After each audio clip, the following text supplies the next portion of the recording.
Councilmember Rocha, 8:37 a.m.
Okay, perfect. So the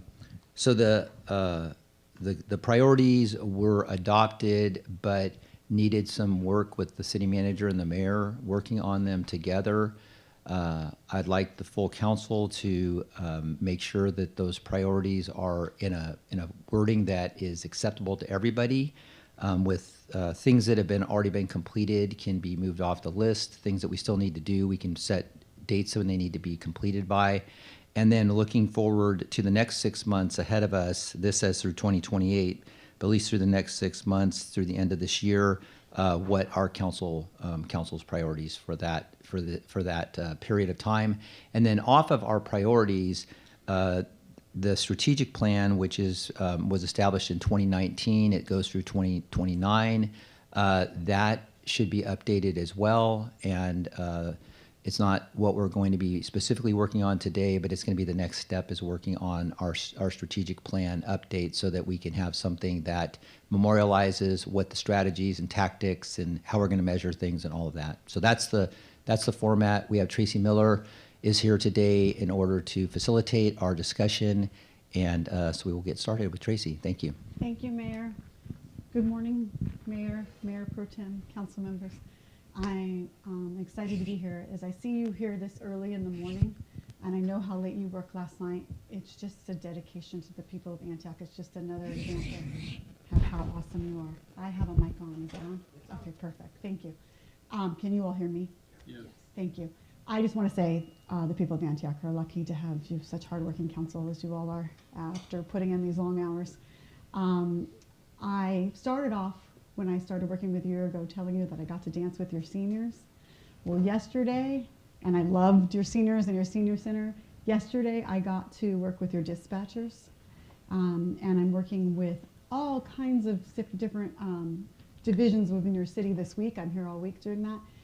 Your dispatchers are one of the best dispatch groups I've ever worked with. They're certainly dedicated to caring about the community, and I had a great time with them yesterday. You can tell that everyone in the city that I get to work with is dedicated to public service.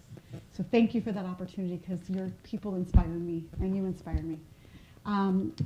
I have been given the direction. I agree 100% with the direction you just said, Mayor, that we discussed. So we'll get started, and interrupt me anytime if anybody has any questions or anything you want to discuss. The first priority, as you all know, was economic development and code enforcement. That was the first priority that was set at the first December meeting. And I do want to clarify one of the things I'm here for. We had our meeting in September, as you all remember, and we almost finished. So during that September meeting, we set agenda items and action items for council, the city attorney, and for the city manager. But we weren't able to reschedule a second meeting until December. So some of those September action items or deadlines became irrelevant or a little unclear until we finished and the priorities were finally adopted in February. So I think that's what we want to clean up today too. Really concise, actionable items that we can measure and not have confusion about those deadlines. So Please interrupt. Please tell me if you have questions or you want a discussion on anything. Economic development was decided as the first priority, and the city manager was to provide an update in October and November for a plan for code enforcement. That might be one of the pieces that the deadline wasn't clear on because we set that in September before the priorities were finally adopted. But does anybody have to say anything or have any discussion on that first action item? Has that happened? Have you received a plan for code enforcement? Yes, we received a plan, I believe it was in February. We received it either the second meeting in February or the first meeting in March. We received an update on the code enforcement program, what they're doing currently, what their plans are moving forward. Do you want a set or another action item on that topic or a date? Would you like to have an update on that? The answer is yes. I think one of the issues that came up were street vendors, and they immediately changed schedules. They went out on weekends, all positive things. They came and provided us a report. As a matter of fact, I was at Rotary meeting at 7 o'clock this morning, and Jim Lanter, who was one of the ones who addressed the council, was just very, very delighted with some of the action. And so I think, again, one of the specific goals that we have to have are continuous updates, so that we can report out to the community, number one. Number two, social media. I mean, these are things that we need to report to the public. We receive the information, but the public does not always receive the information. And so, so I think that as a goal for economic development and code enforcement, we need to have maybe monthly, because they provide us information monthly, and get it carried into the community. So the proposal is monthly updates from the city manager on code enforcement plan.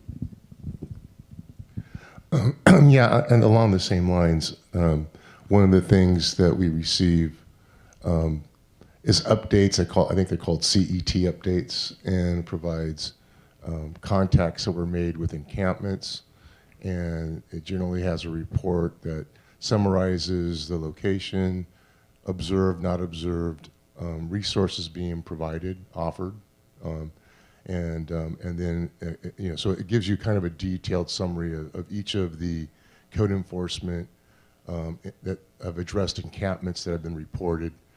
For example, near my home, where the Trey Vista Senior Center is, and there's a trail that runs right there by the senior. I have a mother-in-law who's living in senior care now, and so neighbors called me right away to say that there was an encampment that was obstructing the trail near entrance to Trey Vista. So I made a communication to the city, and then as the CET reports would come out about a week later, I noticed that was one of the reports, and it was very detailed, how it was cleared, services that were offered, core team was there. We get that information, but I don't know that the community gets that kind of information. It might be good for them to know how active our CET is doing positive, proactive work. So that's one little additive I would put to it. So I hear some very positive things about what happened on code enforcement, the updates, and we want more of it. Am I correct? Yeah. Okay. So continued updates on code enforcement, and I hear a suggestion. Nicole's taken notes for us from the back, so I love that. A suggestion of more social media on what code enforcement is doing. Good morning, City Manager. Are those two things doable? More social media on what code enforcement is doing? Yes. Okay. And then the request. The request was for also for monthly updates. Is that for City Council monthly updates? Like, what is it? I think it's for the city council. I think it's for the public. I mean, oftentimes, we do things, but we have the information the public doesn't. So we need to constantly remind them. We need to change the culture from, an attitude that the city isn't doing anything, to information and facts that, yes, we are. And we are making continuous reports out there. And the public, they want that information. And I think that that changes a negative perception to a positive perception. But it's got to be done consistently, you know, out to the public. Otherwise, it's a hit and miss, and people do not have a favorable what's the word, impression of it. So I think we have, unless there's any objections, monthly updates at council meetings on code enforcement and monthly, at least, social media posts on code enforcement. And I want to say congratulations. It seems like that goal has been made, and now we're just doing further action items on that. So good job, everybody, on that goal being made. Unless there's anything from any other council, I'll move on to the next item. The next action item on the economic development and code enforcement was the city attorney was to email council by the end of the week regarding building vacancy ordinances. Has that happened? Not to my understanding, it has not yet. Okay, so we need an action item from the city attorney. This was from the September meeting to follow up and provide council information about building vacant ordinances, because we had a long discussion about how council has goals on what to do with those vacant buildings. So the next action item is to the city attorney. And I would ask the mayor, since the city attorney works for council, to address that with the city attorney. Okay, and we can establish a timeline for that. I would like for the city attorney to get something back on that in the next 2 weeks. You know, I know there's a lot of things the city attorney's working on, but I would like to see that. And then in addition to the strengthening the ordinances, when it comes to that, yeah, the next one we're going to be talking about is the building vacancy ordinance. So yeah, it's something that that was by the end of the week. Did we skip over the second bullet point? That was by the end of the week in September. Right. But I skipped over it, so I'll go back to that one in a minute. okay, yeah. So I'm sorry, I missed that. So yeah, this would be something within the next couple weeks that the city attorney could get something back to us on that. Actually, I did have a conversation with City Attorney Derek Cole on his way out the door, and he made sure to update our new city attorney. The conversation that we had was that we don't currently have like a strong enough municipal code to address vacancies, commercial vacant properties or vacant lands. We have a ordinance that drives code enforcement, but we don't have anything strong enough to actually push full accountability. And so the way the conversation went was that the only way to implement something stronger, like a vacancy tax, it would have to go to the ballot. It would have to be put on the ballot. It would have to go to the voters. It's not like just something that we can say, okay, we're gonna push an ordinance and do. Like, we actually would need to decide as a council to have it go to the ballot so that the community can actually vote to hold these property owners who've been sitting on vacant properties for more than 50 years accountable to either like turn the properties over, you know, get a tenant in there if it's a building, if it's not vacant land, or start to work with the city to make sure that we just don't have things sitting. But it's a whole process to get that to the ballot. And so I think what the mayor is proposing is that we actually look at the existing ordinance through code enforcement and how we can strengthen it. Derek seemed to believe that there's no real way to strengthen that ordinance to actually hold the particular property owners that I'm talking about accountable. The only way to do that is through The ballot. a ballot measure. And I understand that our conversation was step by step. So first, get us the existing vacancy ordinances to council so you can look at them. That's my memory of it. And then I skipped over, and plan 2 was to actually start writing ordinances and to strengthen those ordinances to get to the ballot.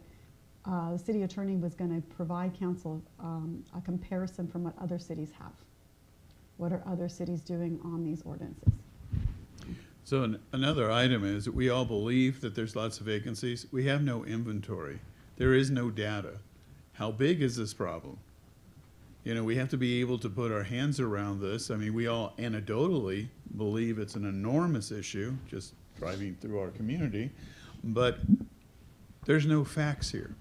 I mean, there's nothing for us to really know how big or how small this is. And if there are vacant pieces of property, I mean, there's other questions. What is it zoned? You know, are there any outstanding issues on the property, such as, I mean, we have the property just down the street that the old Hickmott Cannery was on. And so it's a cleanup site.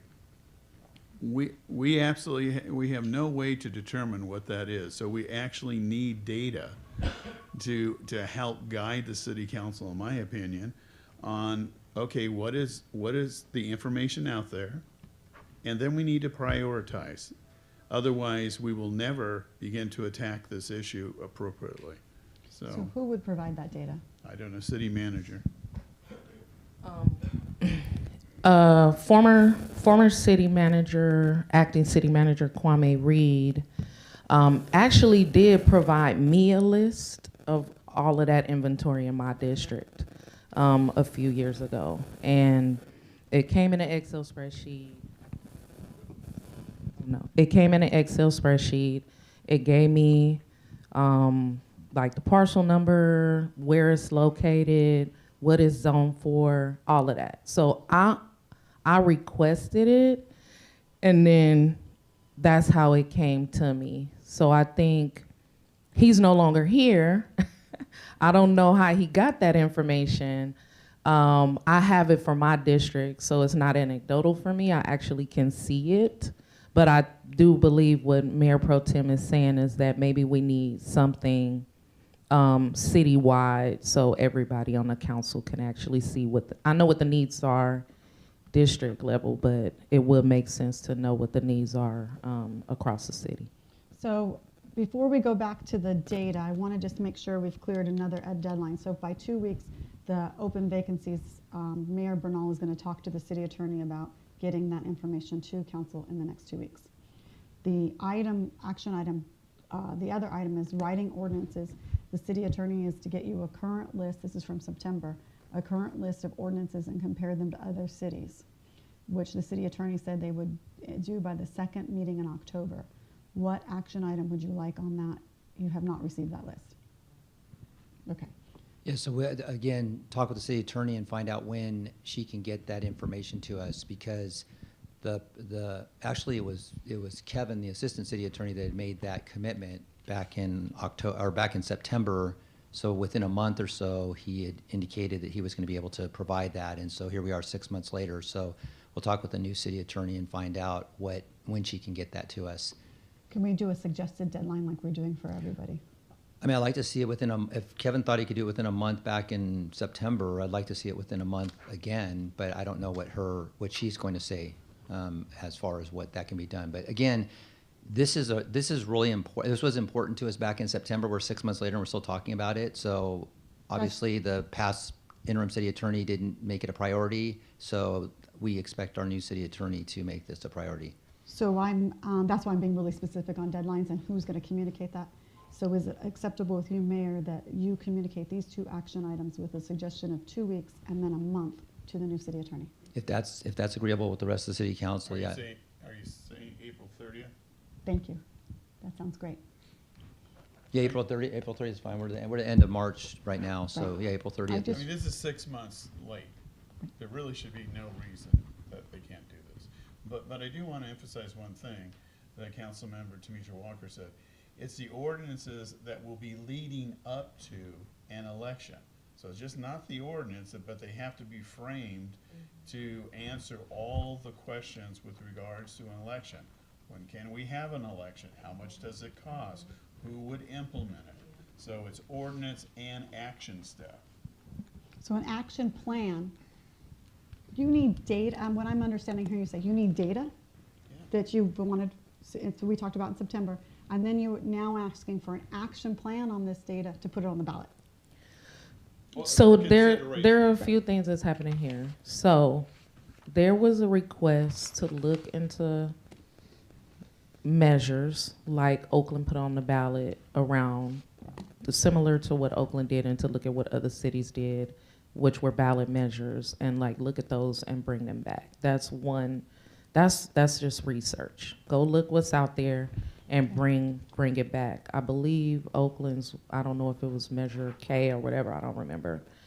And so it's like, go look at a couple cities, do some research, bring it back so we can have a discussion. That's research. And then the question that was raised today by our Mayor Pro Tem, which I do agree with, is a data question. What is actually out there? So similar to something I received over 3 years ago, just a spreadsheet with all of the information. I have it at the district level, but we would like to have it at the city level. That's like another, like, look at that, bring the data back so we could actually see what we're dealing with here. Then we have existing ordinances. Derek Cole didn't seem that we can strengthen those ordinances to make them as enforceable as a ballot measure, but we could definitely, the mayor requested that we look at those and see if we can strengthen those existing ordinances under code enforcement. And then what the Mayor Pro Tem is mentioning is kind of what Derek explained to me, is that it's a ballot measure. There are steps you need to take. You need to have a consultant, or you got to set a budget for it. You got to talk to the elections department, like, because it got to go during an election period. It's like all of this stuff. So that's some more like research. So it might be good to create like a timeline, some sort of timeline or strategic plan behind like how can we like get the information we requested, update some existing ordinances, knowing that they won't be stronger than what we actually need, and then look at what is the potential timeline for a ballot measure related to the election period. There's the other issue, and we need to, examine. If we move forward, what impact to staff does it have? Do we have existing staff that can handle this? I mean, what is the challenge? I mean, it doesn't do us any good to have ordinances, possibility of election, going out, okay, and who on staff would be able to handle it? I don't have, this would be a city manager question, who would be responsible for this? Because this is, I'm assuming it's a big problem. So this has a lot of responsibilities following through, making sure that everything is done. I mean, So I want to really list everything you just said, and I'm going to keep focusing on deadlines so that you get the information you need. So for the information piece, and I think you both explained it very, very well.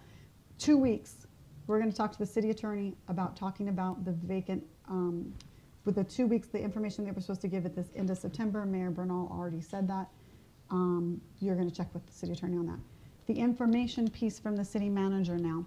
So I want to ask the city manager, it seems like the Excel spreadsheet that the council member Torres Walker got is what all council wants. How long would you need to do that? Probably a few weeks, I'm not sure. I have to go back and see who has the information. It should be 2 weeks. Okay. I can show you what I have, but it took almost a month and a half to get it. So Okay. 2 weeks, knowing that my district level document took almost a month and a half, and you're going to be looking citywide. Sure, if you could send that to me. Yeah, perfect. So why don't we go with because we're really about meeting our deadlines. Let's set a realistic deadline that we can meet. So I heard a month and a half as a suggestion. Mayor Pro Tem, you're good with dates. How far out would that be about? well, can I make a suggestion? This is ridiculous. JR is our only member of the public. Can we take a 5-minute break and go up so that we're not passing this? This is just kind of an Absolutely fine with me. this is kind of an awkward thing from my perspective. I don't know if the other council feels that way, but it seems very awkward passing the mic and voice and volume and It things feels of that awkward sort. to me too. The second is that there's a list. Can we get a copy of this list so we can follow all the way down? Yes, and is perfectly acceptable to do because it was put into the February meeting minutes. So I'll ask Nicole to get copies of that list so we can follow together. Okay, sir. Mr. Mayor, if we can have a, is this yours? Yeah, we'll take a 5-minute recess right now, and then we'll reconvene back up on the dais. Great suggestion, thank you. Meeting is recessed at 9:02 a.m. But you are, okay. Nicole, they need this. Good morning. Oh, I love your earrings. They need this one. And they need 5 copies of it.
We're still waiting for the copies.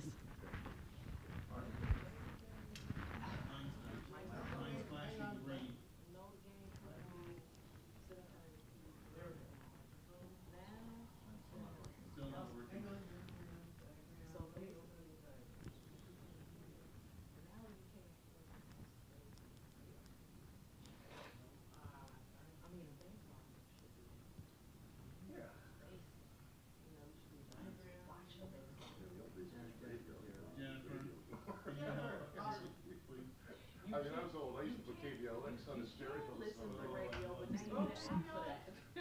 We're just talking about technology. In the old days, I would have KBLX on my stereo system, and I would listen to the radio. I told them now you need an app for that. Now you need an app for that, right?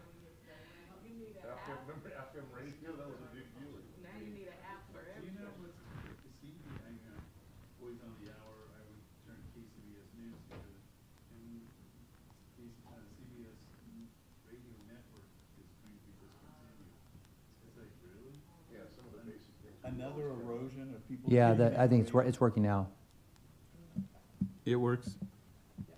Working now. Got it. Thank you. Then they tell you, Test, yeah.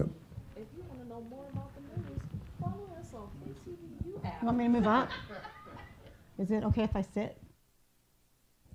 We're not being recorded, are we, on this? Or, I mean, we don't have need 10-second lead and all the other stuff? Like we. No, I can ask her to start recording. Are we still being streamed?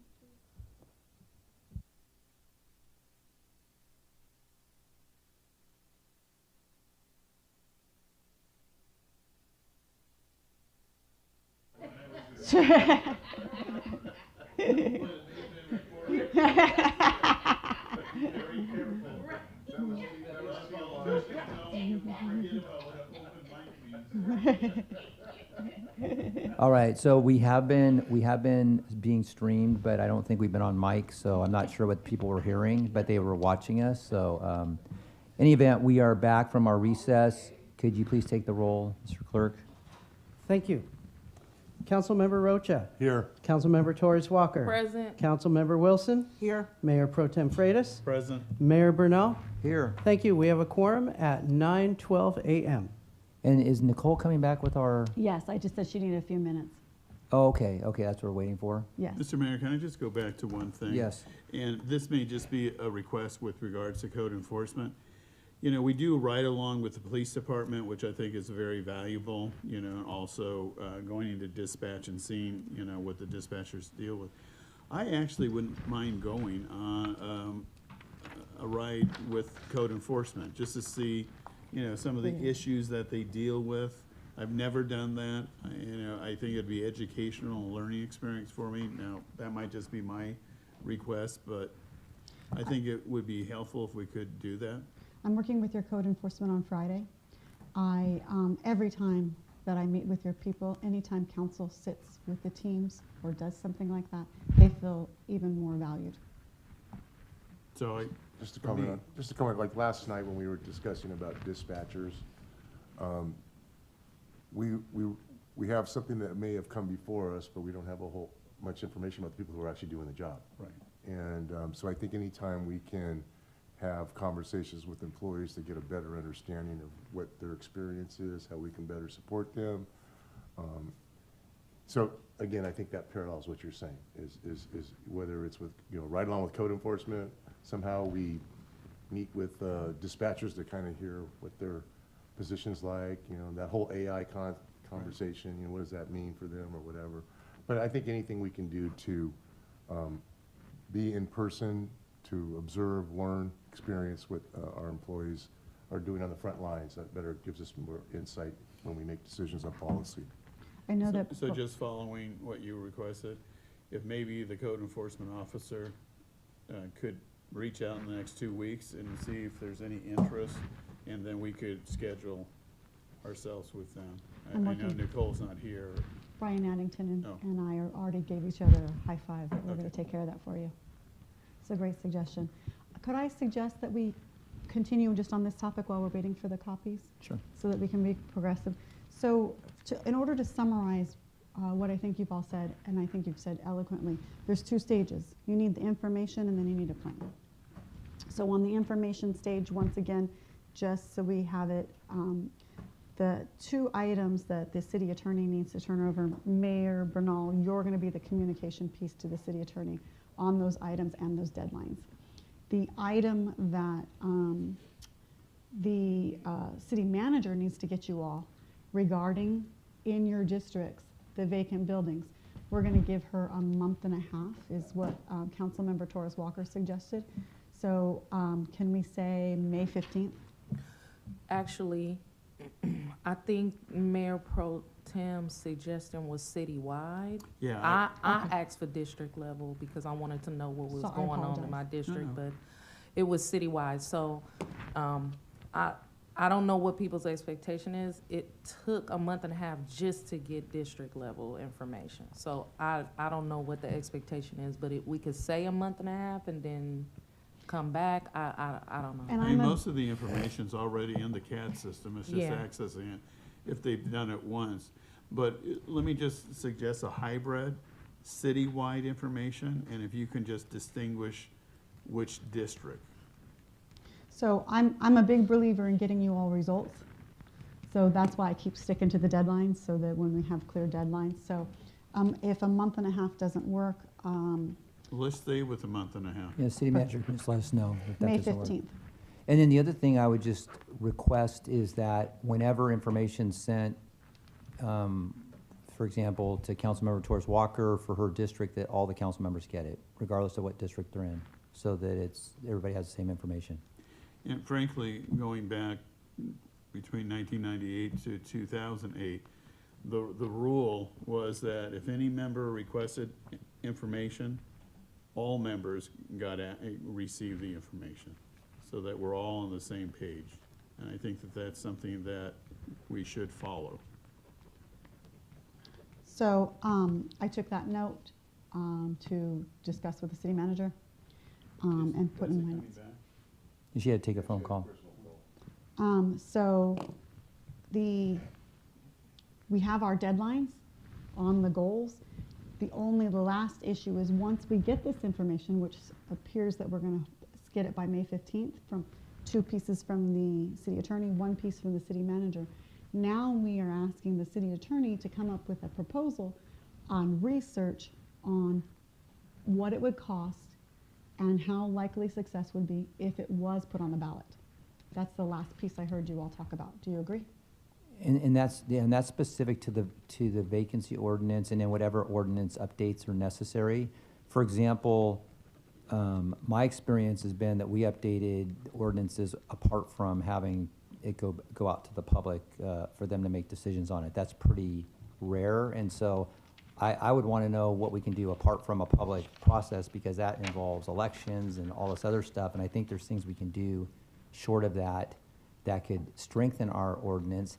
And then the other point is that our ordinance as it currently sits has some teeth to it. And so, for example, we fined CVS out on Summersville $135,000 over a period of a month and a half because it's $1,000 per violation per day, and they were blowing us off. And so we just there were 4 or 5 violations a day. We hit them 5 days a week. Pretty soon, Delaware's calling us saying, what's going on in Antioch?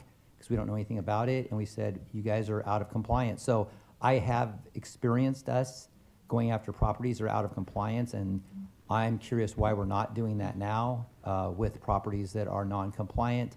And then the other thing that we have in our ordinance currently is that if a property is out of compliance, it's brought back in, and they were fined, it goes of 100, 500, 1,000. If they're fined up to the maximum limit, if they are out of compliance and then go and bring themselves into compliance, if they go out of compliance again within 6 months or so, they go right back to the $1,000 a day. There isn't this ramp up period. So it's, and I'm not sure how that's being handled as well. So I just want to make sure that to the extent we're enforcing the current ordinance to the maximum extent possible. Okay, before we get to that, can we go back to the other issue? Because we don't have a conclusion on the last issue I brought up.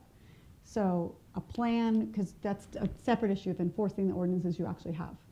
The plan from the city attorney after May 15th of getting the data to come up with whether or not the city attorney agrees with the last city attorney, Derek Cook, that needs to be an ordinance, or what options you have on these ordinances. When would you like that done by the city attorney?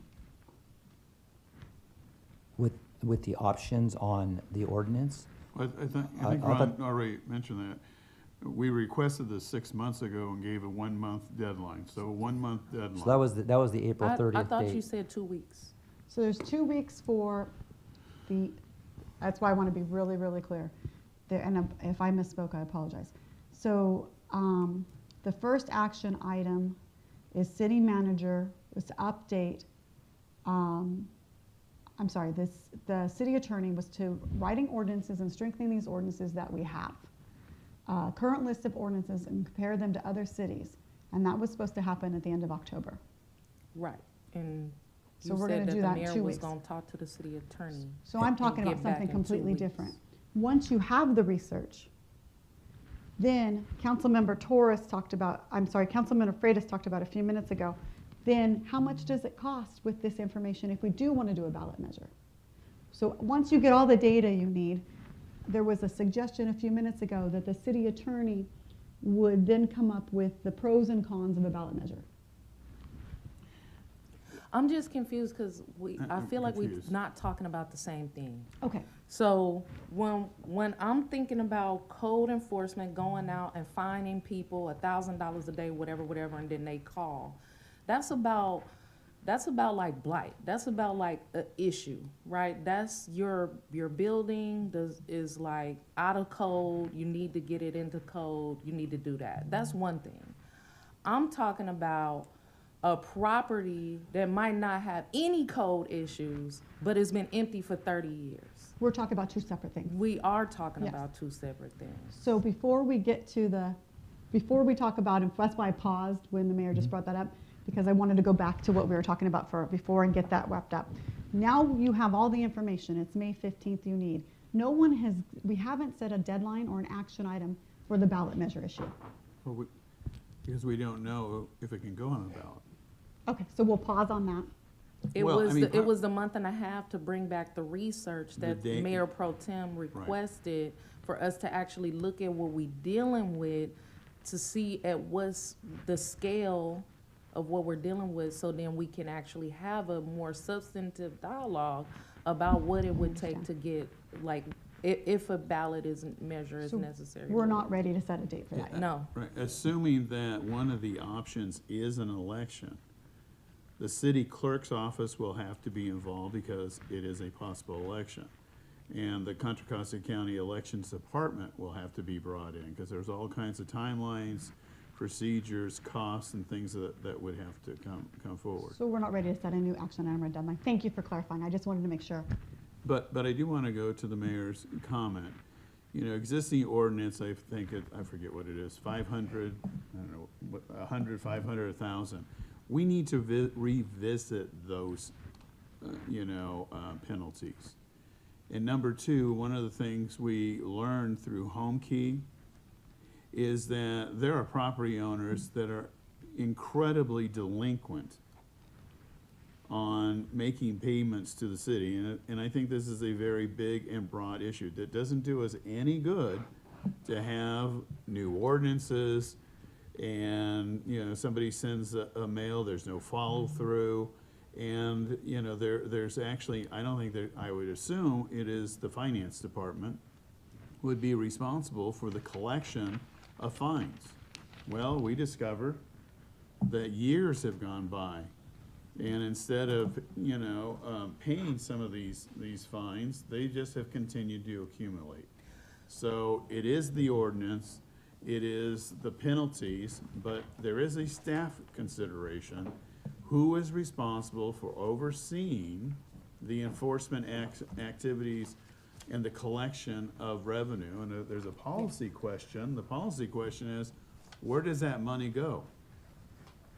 So, that's one of the question around, like, where does the money go? So when I was looking at, Oakland's, they decided that it could go to, like, developing affordable housing or recruiting more businesses. I think I think like as we get further to decide, like if a vacancy tax is what should happen, we definitely need to stretch that point, because we don't just want to have all the money going to the general fund. There should be some Right, I specific mean, measures. frankly, I And- mean, this is about economic development. Right, and then I'm- Derek, so it should go into strong economic development. And then while I was talking to Derek Cole, and we mentioned what it would take around staffing, he was like, you would at least need one additional attorney in the city who is well-versed in like property, like litigation around property.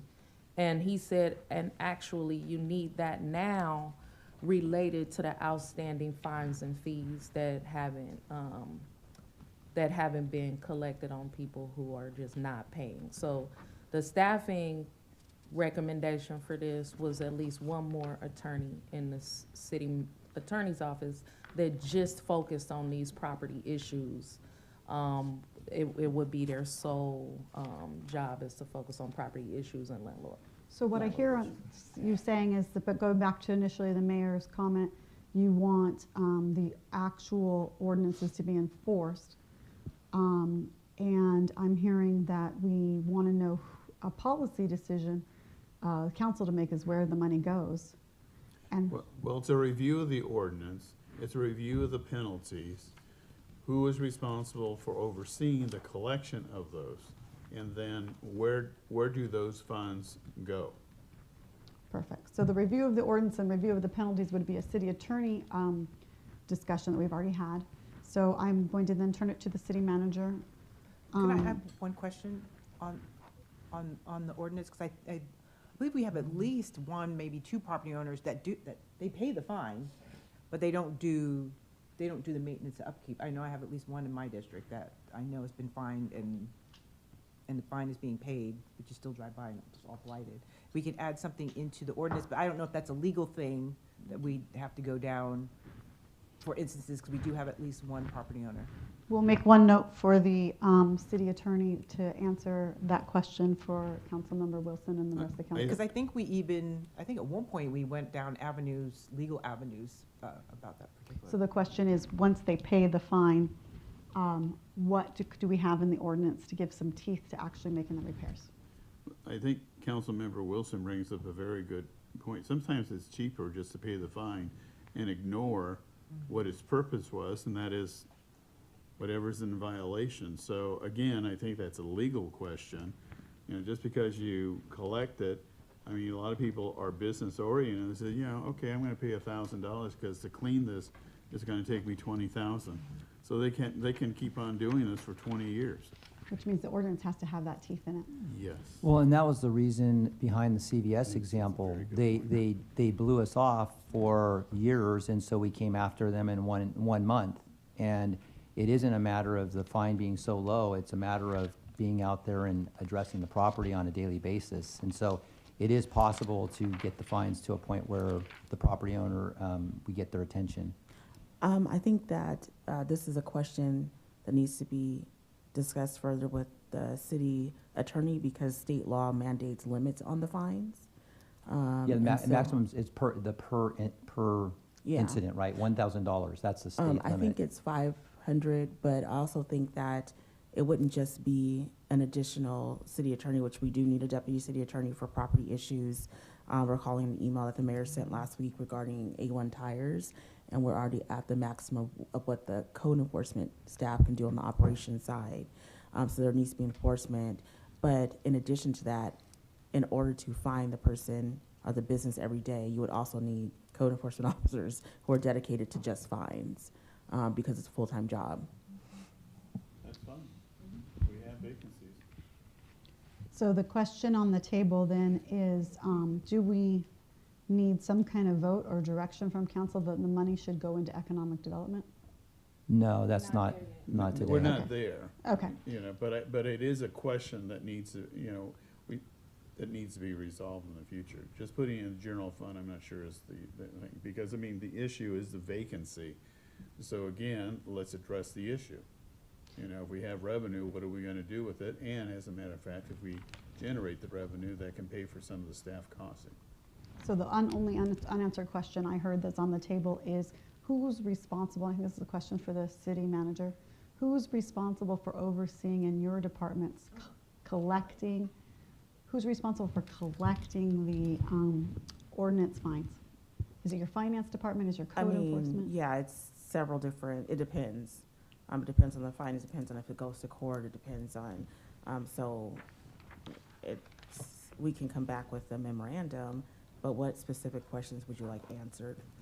It came up with Comfort Inn, that they, for years, have not paid, and they're not the only ones. Right. So again, one of the things I think the council is discovering, city staff is discovering, it's so diffused, nobody stands up with what we found in the cannabis committee. You know, several people have their hands in the pot, no, and it's like, well, who is responsible? Yeah. Who is overseeing this? Mm-hmm. I think this is another area, who is responsible, because what happens, you ask a question, well, that's not my responsibility, that's that person's responsibility. There's no coordination, Well, there's no ownership. there's no ownership. And so someone has to own it. I believe that if you're talking about legal areas, it should be the city attorney, and it would be under a deputy city attorney. You wouldn't use an assistant city attorney at that level of pay. So a deputy city attorney would own it and coordinate with all of the departments, because it does take PD, code enforcement, community development, buildings, inspectors, the encampment task force group, finance, accounts receivable. I mean, it's just a lot of different hands have to be in the actual moving this statute through. But the ownership should always fall on the legal hammer, which is the city attorney. So we have another action item suggested that that will go in the notes, that the city attorney needs should bring back, or a discussion on who's owning this and how is this happening. Yeah, exactly. The city attorney definitely needs to be the one, since it's her department, what she needs and what she's going to do on that. And we're going to get you a copy of these notes, but Mayor Bernal, would you also add that to your list to discuss with the city attorney?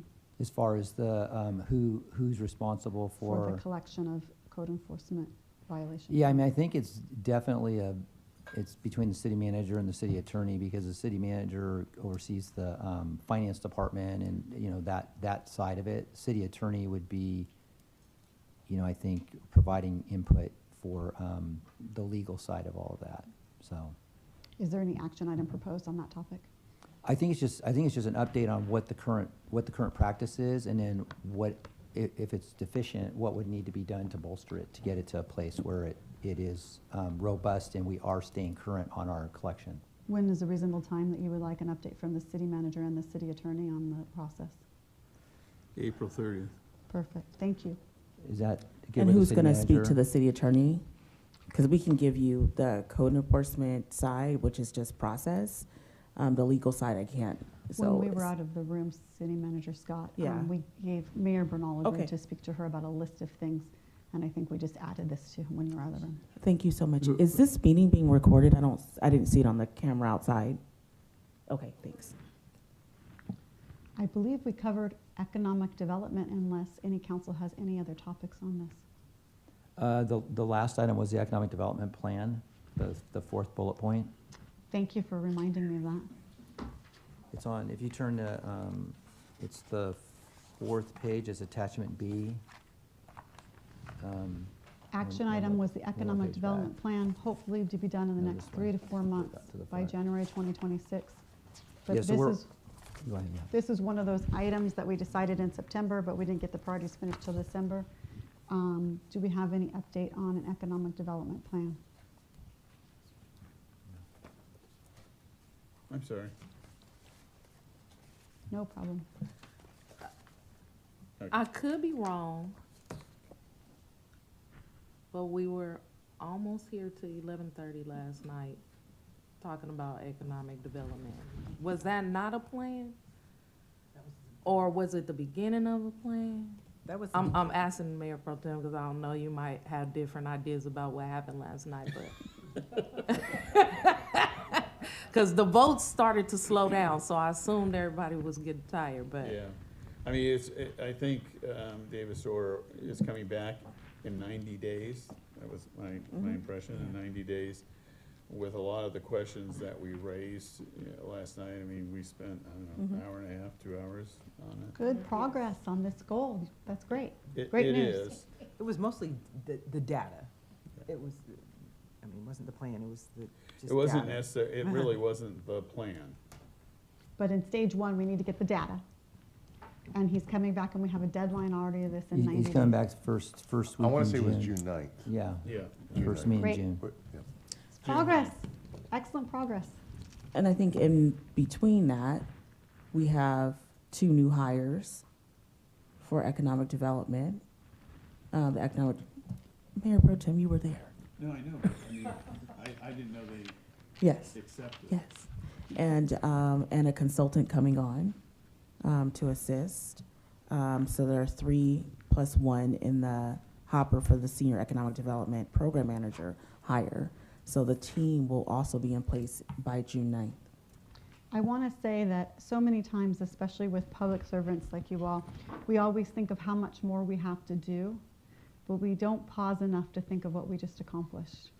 That's great. You guys have accomplished. I know there's so much more to do, but I want to say that you've all accomplished a lot on this topic.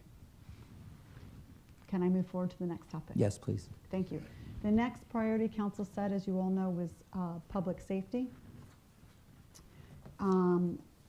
And the city manager was going to go to HR. That was one of the action items, and relay that staffing the police department is a priority. Has that been done? Yes, I believe that the chief was here to give his update on staffing and the realistic numbers and how long it takes. I know that Councilmember Rocha asked for how much it costs to hire, and we have all that information that needs to be to him. So the question is, I'm trying to figure out what you need here, because We actually discussed that last night. yeah, okay. Yeah, last night a lot of that A was. lot got done last night. Yeah. Good job. Congratulations. I will say, just to, if we gonna be honest, between, you know, incentive packages and all of those things that's happened over the last 3.5 years, for 3.5 years, the priority has been hiring in the police department from HR. And other departments across the city have struggled with vacancies because of this like extreme pivot just to focus on staffing in the police department. So I'm not gonna lie that I have concerns, because public safety isn't just about policing. It's also about all the other municipal services that we provide as a city. And when we spent almost 3 years just focusing on and prioritizing hiring the police department, other departments suffered as a result. So we need another strategy that's not connected to helping people make campaign promises. The council member, Doris Walker, I think it was on the consent calendar where we had, I think, 15 or 16 new hires. They had the picture and a biography, and they were not police officers. They were all the others. So I think your issue's being addressed. I mean, city manager, correct us. Or Yes, I think we have a lot of hires coming. We were at 340 as of last week, but I believe we'll be at 3. I'm looking at Chief Addington because he knows all. Where there's a lot of people in the hopper. So I do think that it would be great to have a hiring report come back to you all, vacancies. And then we also need to discuss, I was talking to Councilmember Rocha about this, the hiring for essential positions and non-essential. We would need you all to tell us if what's frozen stays frozen, and then what conversions are needed given the positions that continue year after year to not be hired. We could convert those to things that actually make a difference, like purchasing and procurement, our deputy assistant city attorney for real property. So I think there's a conversation about conversions that needs to happen. I was just going to say, last night, that was a request that I made to Dawn to provide us that information. And so, again, we talked about this last night in terms of looking at what our real vacancy numbers are, similar to what we've done with the police department, wanting to know what the number of vacancies were. I believe at one time it may have been 20 plus, but maybe that number's come down. I'm talking about non-police, and just kind of looking at what that number looks like. And one of the things we talked about last night, we were impressed with the number of promotions and hires that was provided to us last night. City Manager Scott, is it true, the statement that was just made, that we've, at the expense of other departments, we've only been hiring for PD? Is that a true statement? I think that the hiring for the police department, it takes a lot of HR's bandwidth. There are 5 HR employees, and we have, I believe, 70 openings right now. I'm just looking at these people because they have all the answers. And so a lot of times, if we think about the sheer steps that it takes to hire a police officer, that is a 65% HR bandwidth. It's Yeah, substantial. it's substantial, yes. Yeah, Okay, And I mean, that's but in historically, it's always been, because Yeah. that's the Right, model, right? It's right. half, it's 50-50, but I haven't experienced just seeing the number of new employees coming across the board that PD is taking an extraordinary amount of the time, so. yeah, I think that we just don't see it because we only get 1 for the same amount of effort that it takes to hire 5 in City Hall. So it's not so we could do the actual hourly investment on how long it takes, but I don't think that's think necessary. Okay. I think the point is that it's not anything different than we've been doing historically, and. No, it is different. Y'all just got here. Like, it is different. The past couple years, there was a focus, even from the former council, to not focus on anything else but making sure staffing happens in the police department. And that happened even before this current body was like seated. And I watched it happen in real time. I had discussions with staff about it. And this was even before Ms. Scott got here. And so this is not an anecdotal experience. This is a real experience. And people in HR were actively telling me that we are backed up on hiring in other departments. It has slowed down because we have been directed to prioritize the police department hires. That was after Ron Bernal left, before the feds dropped in, and it was in between before Miss Scott came. So all of this was happening behind the scenes, and staff was talking about it and saying that this is not sustainable because we're going to continue to have vacancies across every department if we're keep getting directed to just prioritize the police department. So you could say historically what you want to say, but in the time span between Ron Bernal as a former city manager before the DOJ came in and Ms. Scott now, there was direction to just focus on the police department. So on this matter, I mean, that may have been the situation. I mean, last night I think disproves it, because I think you introduced 14 or 15 new city employees all across the city staff, plus there are 2 more that we know Right. that were just hired, you know, for economics. So we're at 17 people. So I think that may have been a pass, but under new leadership, I think it's being addressed. And you know, yes. for 28 years that I've associated myself with the city of Antioch and with Contra Costa County, police services are always the priority. And they do take an enormous amount of HR resources because of the hiring practice and everything that has to happen. But I think, frankly, you know, last night was proof that what may have occurred in the past is not occurring today. And I think that that's a positive. We should pat ourselves on the back and city staff for doing a good job, because, I mean, we're talking about 17 either new hires or promotion just in the past, I guess, 60 days, I would put. Yeah, and we do, Chief Addington's texting from the back. There are 16 openings across the city. 4 of them are police officers. So there is quite an effort to sort of level set. given the number of vacancies at City Hall. In addition to that, I do want to say, I know there was conversation last night about the consultants, that we do have only 5 people in HR, but we do have Chief Addington and Captain Wentz and, you know, Chief Crines, and there are a ton of consultants that are helping us get hired up. And Because that needs to change.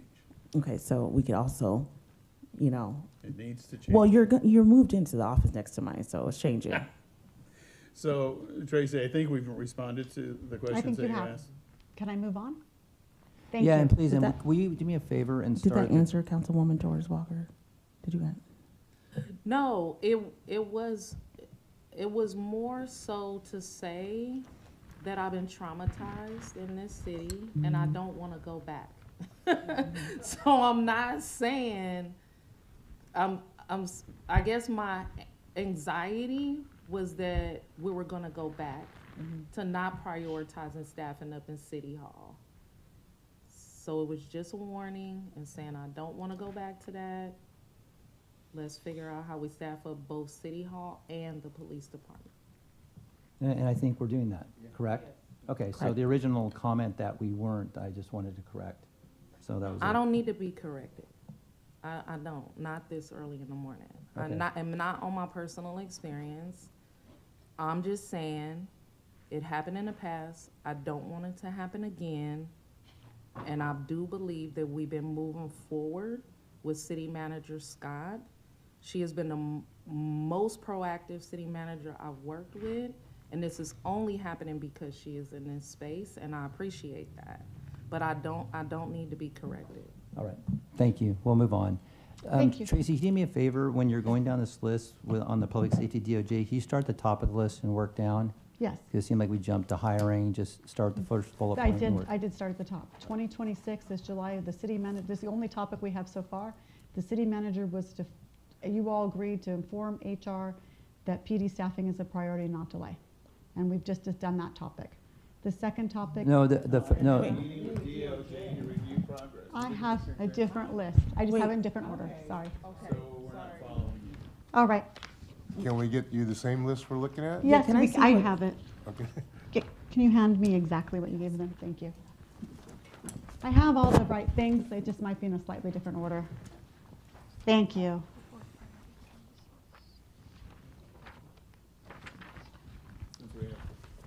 Since we have a moment, the mayor's getting a lot of assignments, so I would suggest that, you know, you write the list, you know, out for him. Nicole's taking To great talk notes, to the and I city know a lot attorney. has been about the city attorney, so I'll make sure that I get a I copy. think Hello. there's like 4 or 5 items already For for the him to city speak to attorney. the city attorney. I'll make sure that I get a copy to the city attorney and to all of you. thank you. We'll go through the transcript too and make a memorandum. Councilmember Freitas, I know someone pointed out to you in this document what page it is on. It's attachment B, so it's about the 3rd page in or so from the front. Thank you. The title, action items Aye. from, okay. Thank you. Got it? I apologize for that. That's right. I was just reading them out of order. All right, so the first thing on your all's list is meeting with DOJ to review progress. Has that happened? Done. Done. Yes. Congratulations on that, by the way. Excellent work. Substation, I'd like to say congratulations on that also. Excellent work. I know, anything you need to update on that, city manager? Yes, for Pruitt Substation, we talked about this. We met with Deputy Director Zepeda last week, and he has gone out with his team. He'll be going out to do the measurements, figure out what needs to be done. There's going to be a conversation. We've had a visual space planning meeting with all of the directors that Kelly facilitated, because in order for the substation to be functional, Public Safety Community Resources has to, they're in it, they're in the stalls, basically. They're not in jail, but they are in the stalls.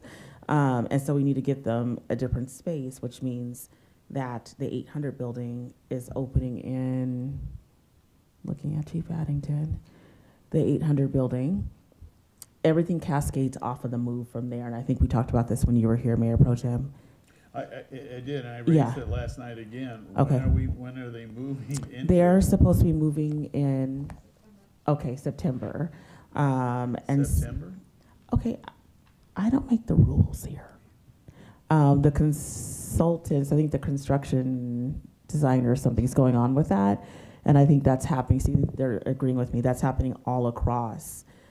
We have a delay in the supply chain, all the things. So you're seeing delays across Nick Rod, Senior Center, the work that's happening in the Antioch Community Center, which is going through substantial CIP right now as well, which we don't talk about. So we're just having some design delays, construction delays, all the things, and it's happening all over this great United States. And so once that happens, but for right now, our fix with Pruitt, as proposed by the deputy director, is setting up the modulars. So there's a modular building that comes and will be set in the back of Pruitt that has the same functionality. So we will move staff, substation comes online, and then the staff moves, so we're cascading. So it's not gonna take very long, Selby. That's happening. On that subject, Ms. Scott, so I just want to be clear, because I keep raising it. So in September now, that's 6 months from now. Yeah. So the public safety and community resources will be moving into the 800 building. No. No. You know, When do they move in? no, they're not moving. No, we decided as a team that we didn't want them to go into the Lynn house, which means they're still displaced. So finance and human resources goes to the 800. That's new to me.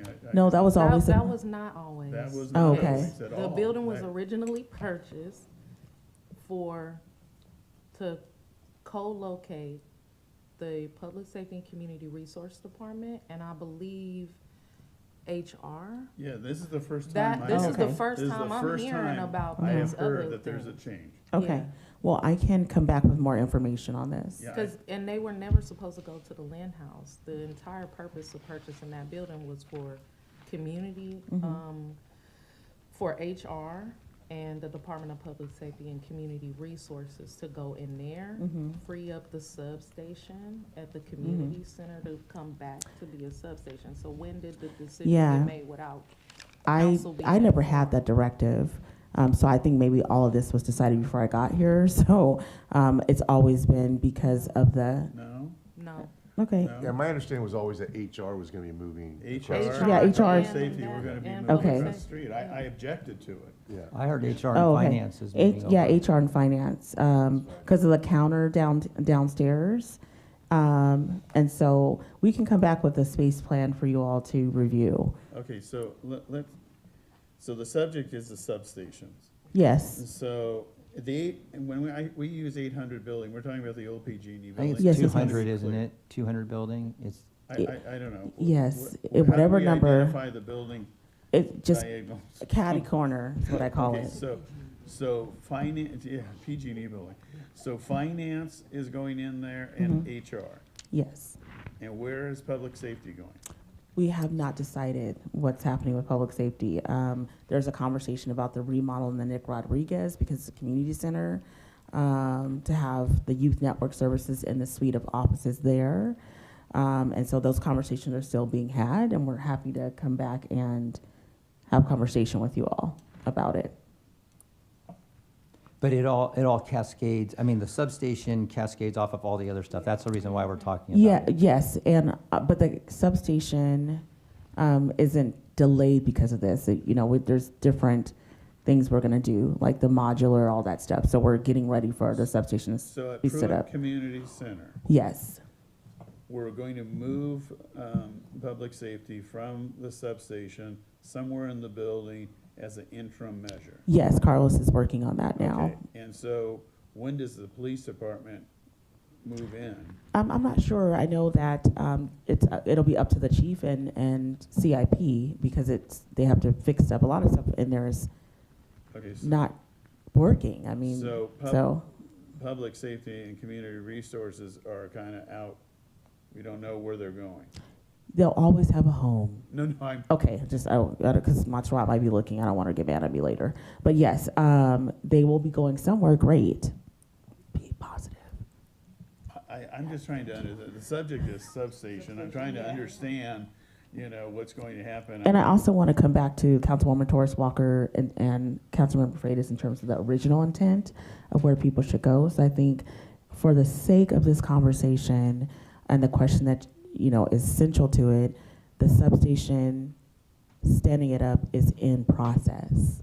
And so we will come back to you about these peripheral issues. Okay, so Tracy? Yes. So I think the council needs to have a presentation, a briefing on what's happening. And they need, council input. As I can tell you philosophically right now, I don't want them to be going to the community center. So I think that we need to have a discussion about this. What would be a reasonable Yeah, that's time fine. for that, city manager? It's hard for me because I don't have my calendar up. And also, we know that because of the delay May in. 15th. That's 2 months. Okay, fine. I'm just, You know what? I mean, she's. Is it because last night we had coffee, She's tea? training us to give dates. We can't get out of here unless we give her a date. Does anybody have any objection to that date? Is that the second meeting in? I just want to make sure the city manager is able, we're doing budget, we've asked for a lot of things. I just want to make sure these are reasonable requests because although this is important, the substation's important and space planning is important, obviously since we're doing it, I think there's other things that might be more important. So Yeah. I don't want to put, No, I appreciate that. I think, On the other hand, the council needs to be apprised because this is the first time I have heard a Okay. difference in the staffing. no worries. I've been And there here 16 isn't any lack of wanting to get you all knowledge. I know there's been questions about transparency. I think my issue is the speed and the pace of the sheer volume of work doesn't always precipitate an immediate telling you everything. So I'm not being remiss. Give me a second to just give you all the things and compile what you need.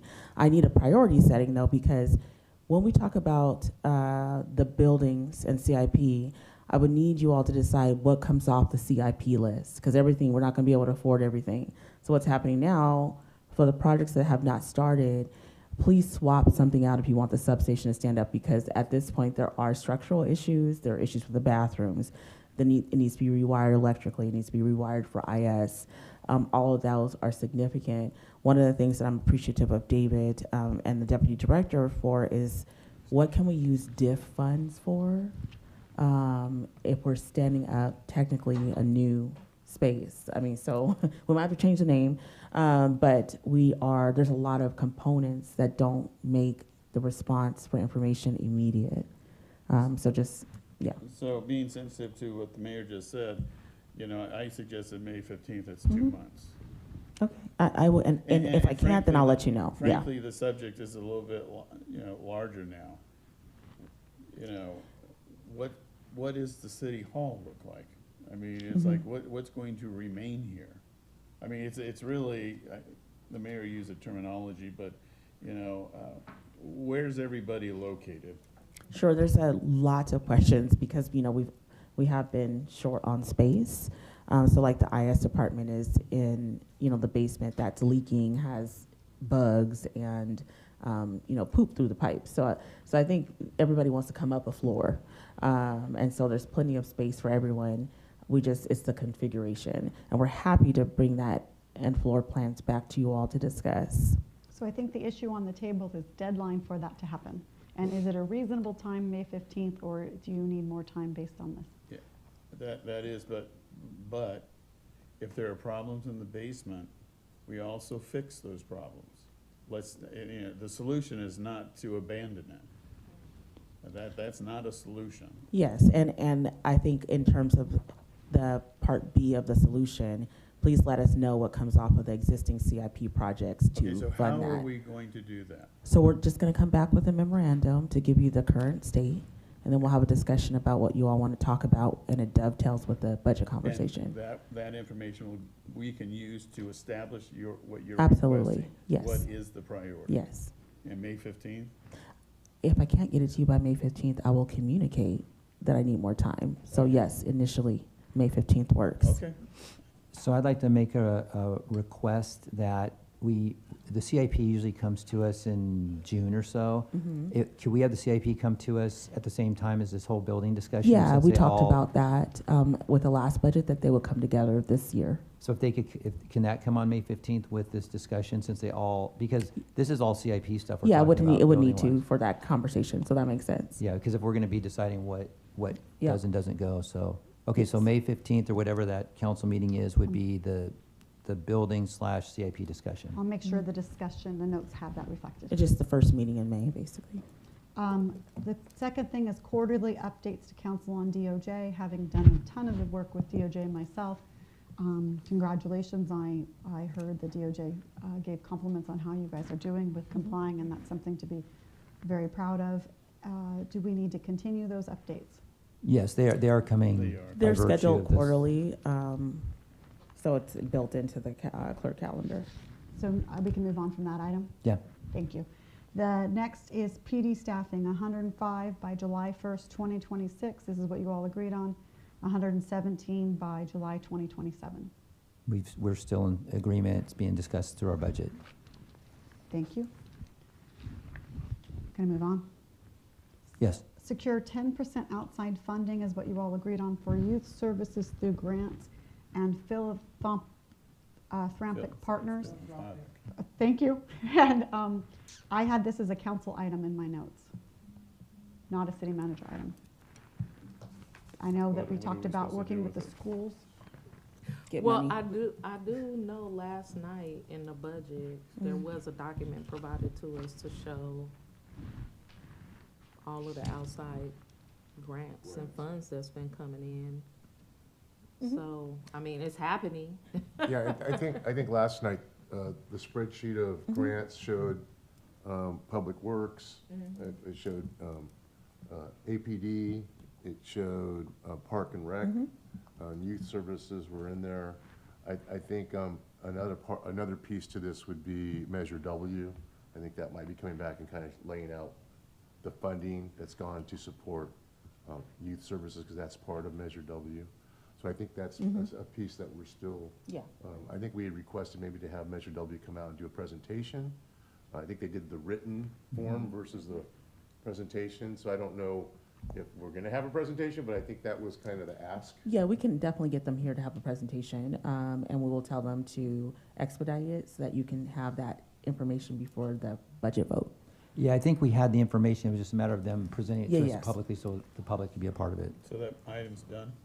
Yeah, I think, we saw it last night, but I think it also, if I remember the conversation in regards to this, as we as council members also be on the lookout or be in communication. I know I was in DC and asked about, we need more funding for our youth. But I think it also kind of was asking us to do some of the legwork. on that. Councilmember Wilson, that's what my notes say also. I agree with you. Yeah, So- so we have a responsibility as well, Yes. not just grants that staff's chasing down. That's Yeah, I what we think all this is, agreed upon. this bullet point is kind of ongoing and continuing. I know the mayor and I talk about conversations with our representatives quite often, so I think when we're talking about, our housing and all that stuff, we would also just add this across the social determinants. Yes. Good job. One suggestion, I sit on the board for the Antioch Community Foundation, and we're beginning to open the process for applications for nonprofit groups that serve youth and families. There's a YOP grant, Youth of Promise, from Contra Costa Probation. So there's approximately around 250,000 annually that gets distributed out to programs primarily focused in Antioch. So I have a meeting next week, and what I'll do is I'll get that information and see if I can get ACF. I don't really want to do the presentation, but maybe I can get someone like DC from Rubicon, someone to come up and share ACF when this grant cycle's opening up, and potentially there could be some youth programs that could benefit from that. Great. I think, I know, like, I started some of the initial conversations with our supervisors, which got us to the contributions for the substation opening up on Sycamore, I'm still in conversation with our supervisors about providing additional funds for community infrastructure in the Sycamore corridor. I'm also in communication with the county health department about violence prevention funds and how much of those funds could come down and be allocated to the city of Antioch to kind of match the level of our CalVIP funds, because I believe the county received $3 million. We received, as a city, a little over $2 million, and so I'm in conversations with the county around how can they allocate some resources, some more violence prevention resources to the city, and that's through the Department of Public Safety and Community Resources.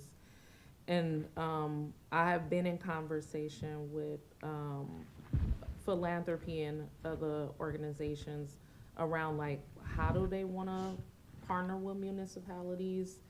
They're thinking more economic development and infrastructure, and so some of them want to meet with our city manager, so I'll be sending emails pretty soon, especially for the East Bay Community Foundation, who has already reached out.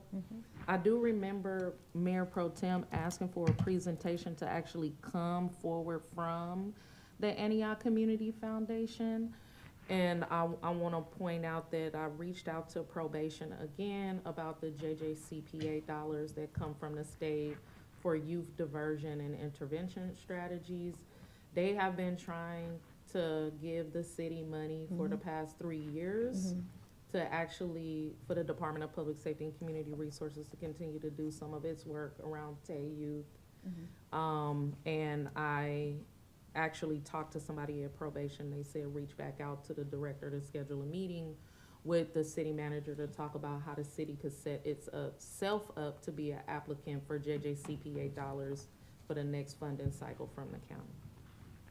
So I believe we all are, Tracy. I think you are too. Congratulations. Yeah. Good progress on this item. The next thing I have was a council action item. Council agreed to increase youth input into council decisions by July 2026. So one thing I would point to is the appointment of Josiah to our APOC. He was an intern with the city and actually quit his intern job to take on the Antioch Police Oversight Commission role, and so that, I think, is an example of something that we're doing to bring youth into decision making for the council. I don't know if anybody's seen anything else that. I know, and I'm not sure if this young man still is on Parks and Rec. I know we started opening some of our commissions up for our youth. I think we need to do a better job of promoting our commissions to our youth, whether through ACT, and I have some comments on ACT, whether through our schools. I think we just need to do a better job, because, you know, I'll talk to parents and like, oh, I didn't know. I'm like, oh yeah, your son, daughter can now be a part of this commission, but I think we should do a better job with that.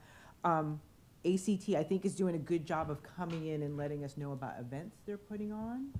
What I really would like to see from them is input on, agenda items, for them to, talk about, items that are important to us, or issues that they feel are important that we as a council are not addressing.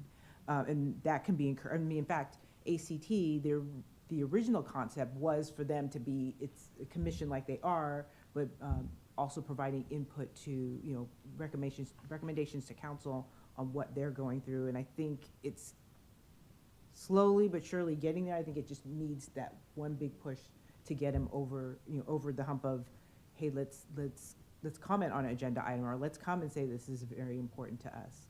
They're getting there, with their events, which are great to hear about their events, but I think I would just like to hear more from them, because I think all of us get emails and letters from our youth, talking about this is important to me. I hear from the youth about tobacco, and I hear from the youth about environment and, and health and wellness, and having conversation with them. And I'm always encouraging them to come to council as well and bring this up and talk to us about this. But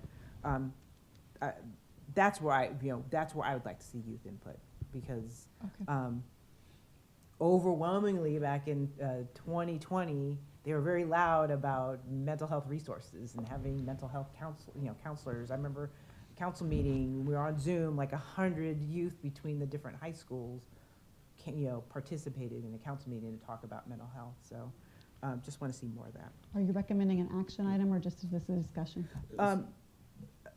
Discussion, and also, it's kind of a hard action item, but I mean, we for us to do a better job of promoting and letting our youth know where their voices are included and heard, and a plan, just a plan of getting that information to them. And I don't know if that's through the city schools committee where you guys can talk to them. The city of Richmond has an actual youth commission with a budget and a charge. They reached out because they heard about Antioch Council of Teens, and they was like, we want to meet with your youth commission. And I'm like, we don't have a youth commission. We don't have an official youth commission.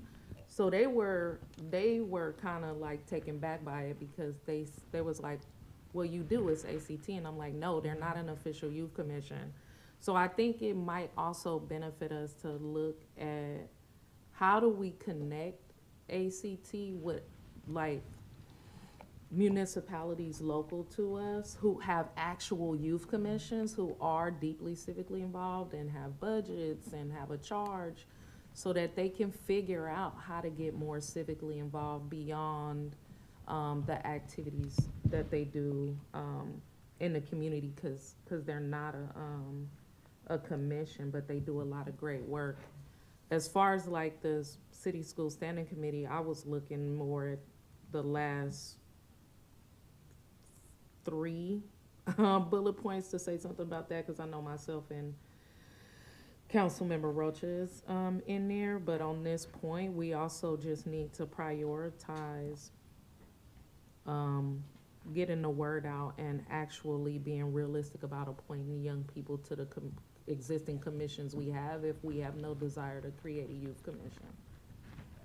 I totally agree. I think we definitely need to get out of the mindset of, Councilmember Torres Walker knows this, where the old children should be seen and not heard. We need to get out of that mindset of, oh, they're just youth, they don't know what they're talking about. No, they do.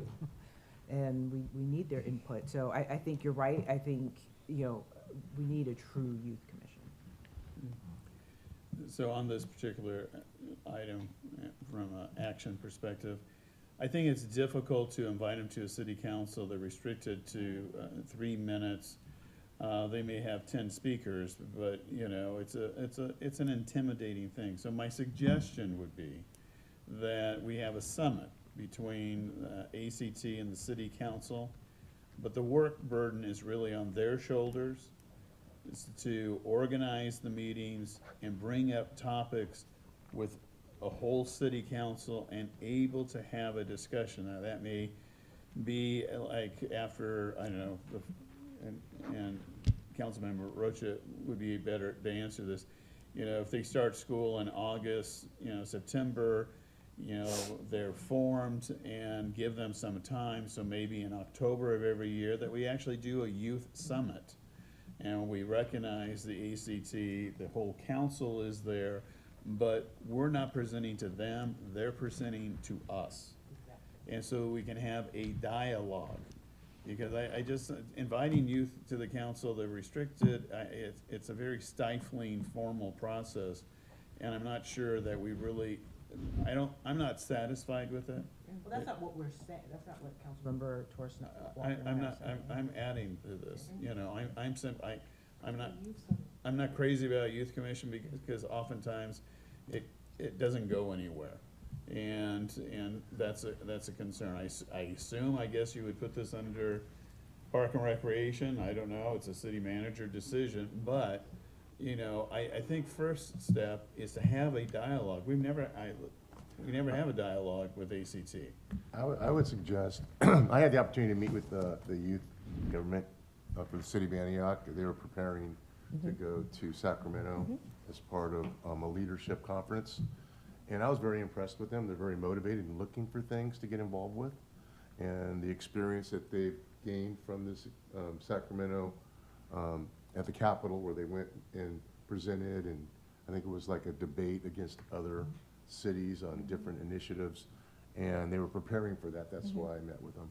But there was a lot of enthusiasm and interest in practicing their voice and how to articulate their arguments and advocacy for whatever issue might be coming up. I know that in this chamber, when we've had students come on environmental issues, on topics that some of the academies in our school district are working on, that's always well received. For example, at the last city's school standing committee, they had the discussion about the ADUs. Yeah. So at Antioch High School, there's a construction academy that is getting into building ADUs, and they've received authorization from the state on doing the permitting. You know, they've met all the requirements, and they've actually completed 2 of them. And there's a goal to continue to do this type of work. So when we get into discussions about ADUs or housing, it would be a great opportunity to have young people come and talk about what they're doing to support ADUs and trying to help those that don't have shelter. And so anyway, I think anything we can do to provide young people the opportunity to speak to things they have a passion or interest in. But I think a summit is probably a better way of doing that. I do think we have a good group of young people who are very Yeah. motivated and interested. Montserrat's doing a very good job with them.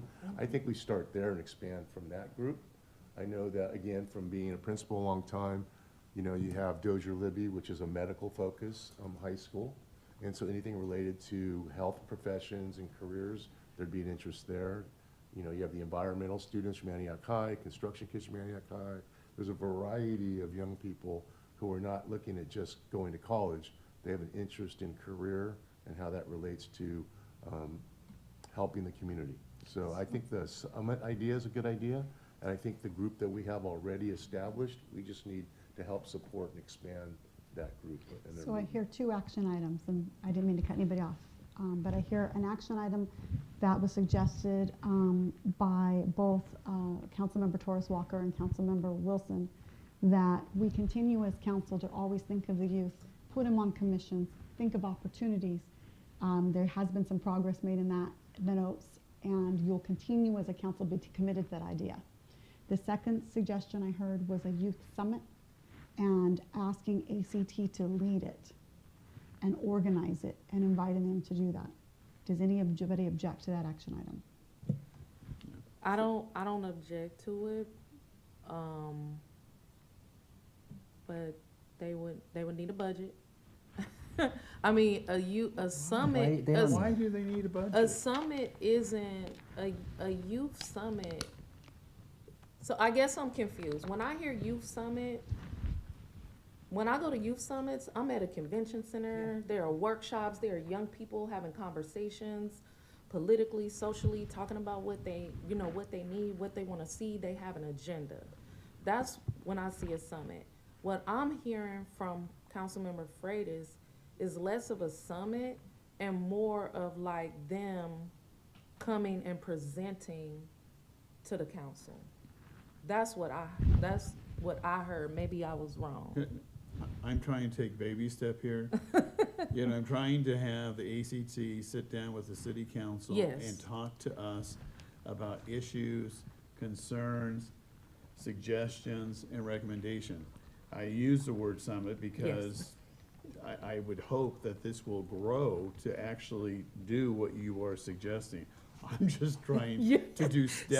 So I'm it just trying to wasn't- do step one. Yeah, so summit wasn't, that's like, that's where we want to get to. But what his real suggestion, it's more of a joint, either like a joint meeting or like a presentation or a dialogue, and what I heard, and I'm assuming the mayor said this, I can't remember now because it's too early in the morning for me, is that it doesn't make sense to just have them come to a council meeting because they only get 3 minutes. Right. So it's not a real dialogue. So we got to set the stage for a real dialogue first and then hopefully get to the summit issue. So would this be something the city manager can direct? Sure. Should have- So I think what they're asking for is a youth roundtable with the council.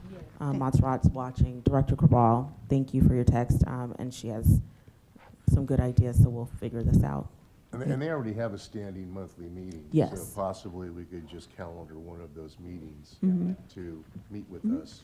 But I think there's a learning process here. It's step one. Mm-hmm. I would love, you're right about a summit. I understand what you're saying. But, you know, let them be a process, let them set the agenda.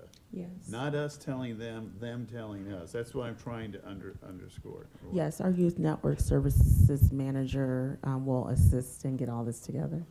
One other thing, Jaden is sitting here, and so I would like to use city council meetings, you know, to try to convey the positive things that the city is doing, and, you know, we've seen a couple of them.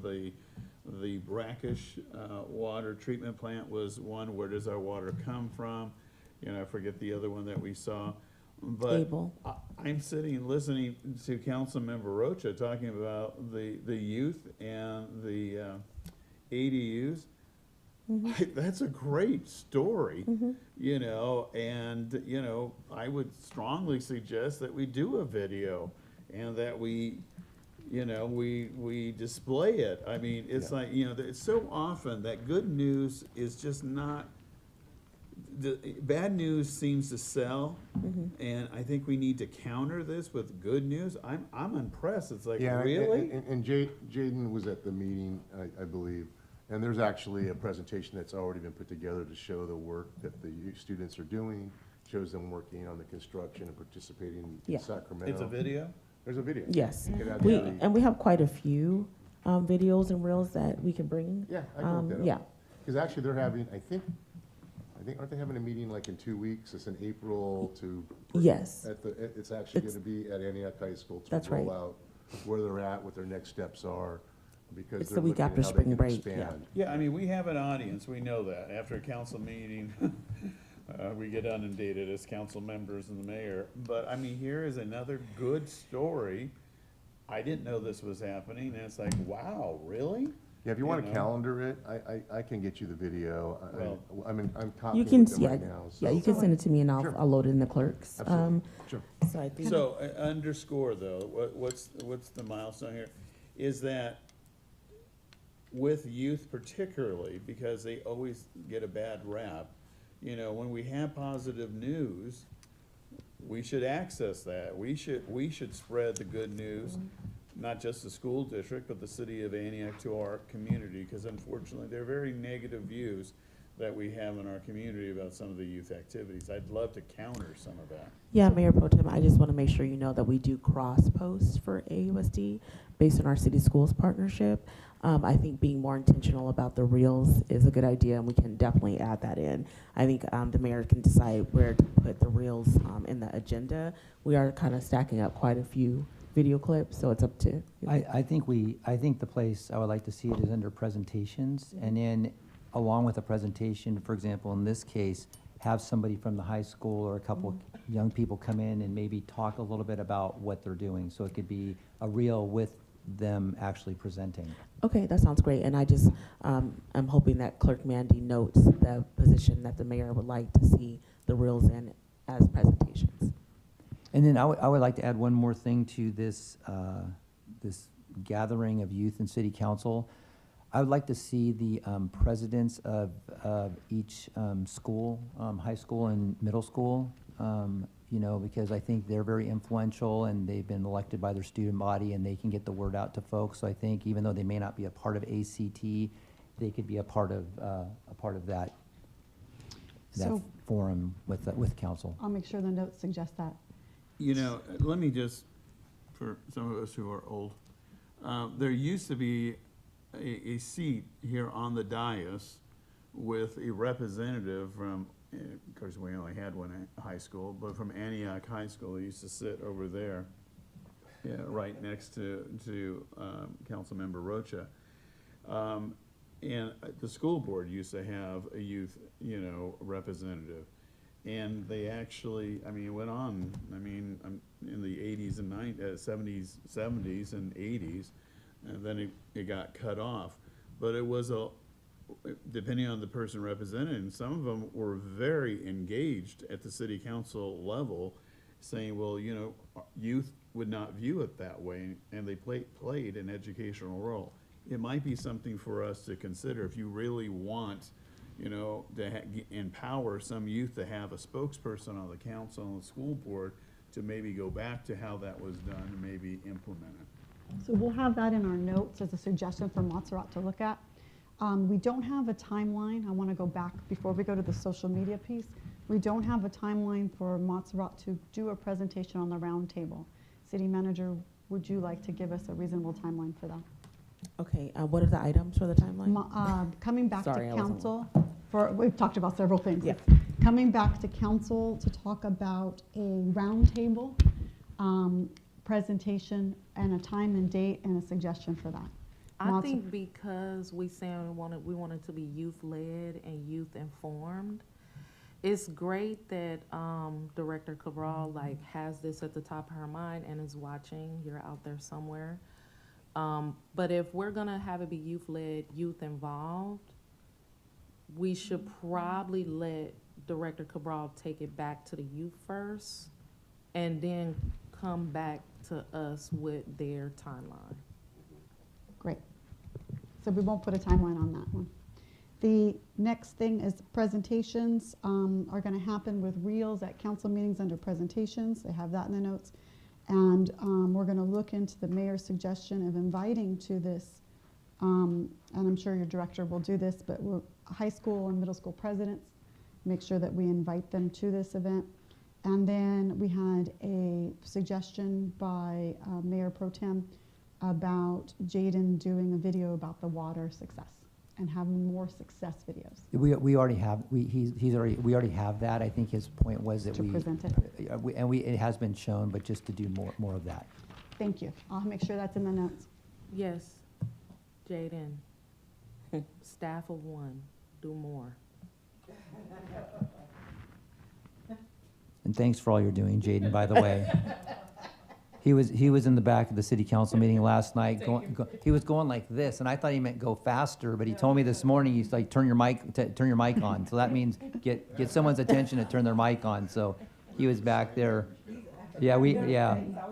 He's like this, and I'm going as fast as I can, Jaden, and I'll talk faster. I do think the suggestion of celebrating with all the councils that I work with and all of the departments I work with, I think sometimes making sure that we celebrate the success you and the city manager have had are really important. And I do like that suggestion. I think everybody being conscious about posting your successes and presenting your successes is really important.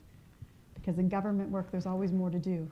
But pausing and being happy for what you've accomplished, because you all, with the city manager's help and the staff, have accomplished so much. So I put that in the notes. This one I do have as, forgive me if I'm wrong, but in my memory, Councilmember Torres Walker and Councilmember Rocha, we're going to work on, they're already on a committee about expanding proactive youth programs with the school district. Is that correct?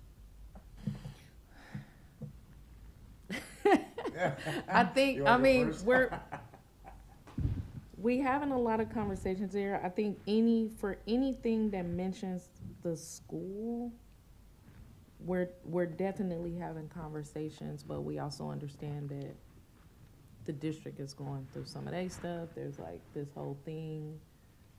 I don't know what happened at the last meeting.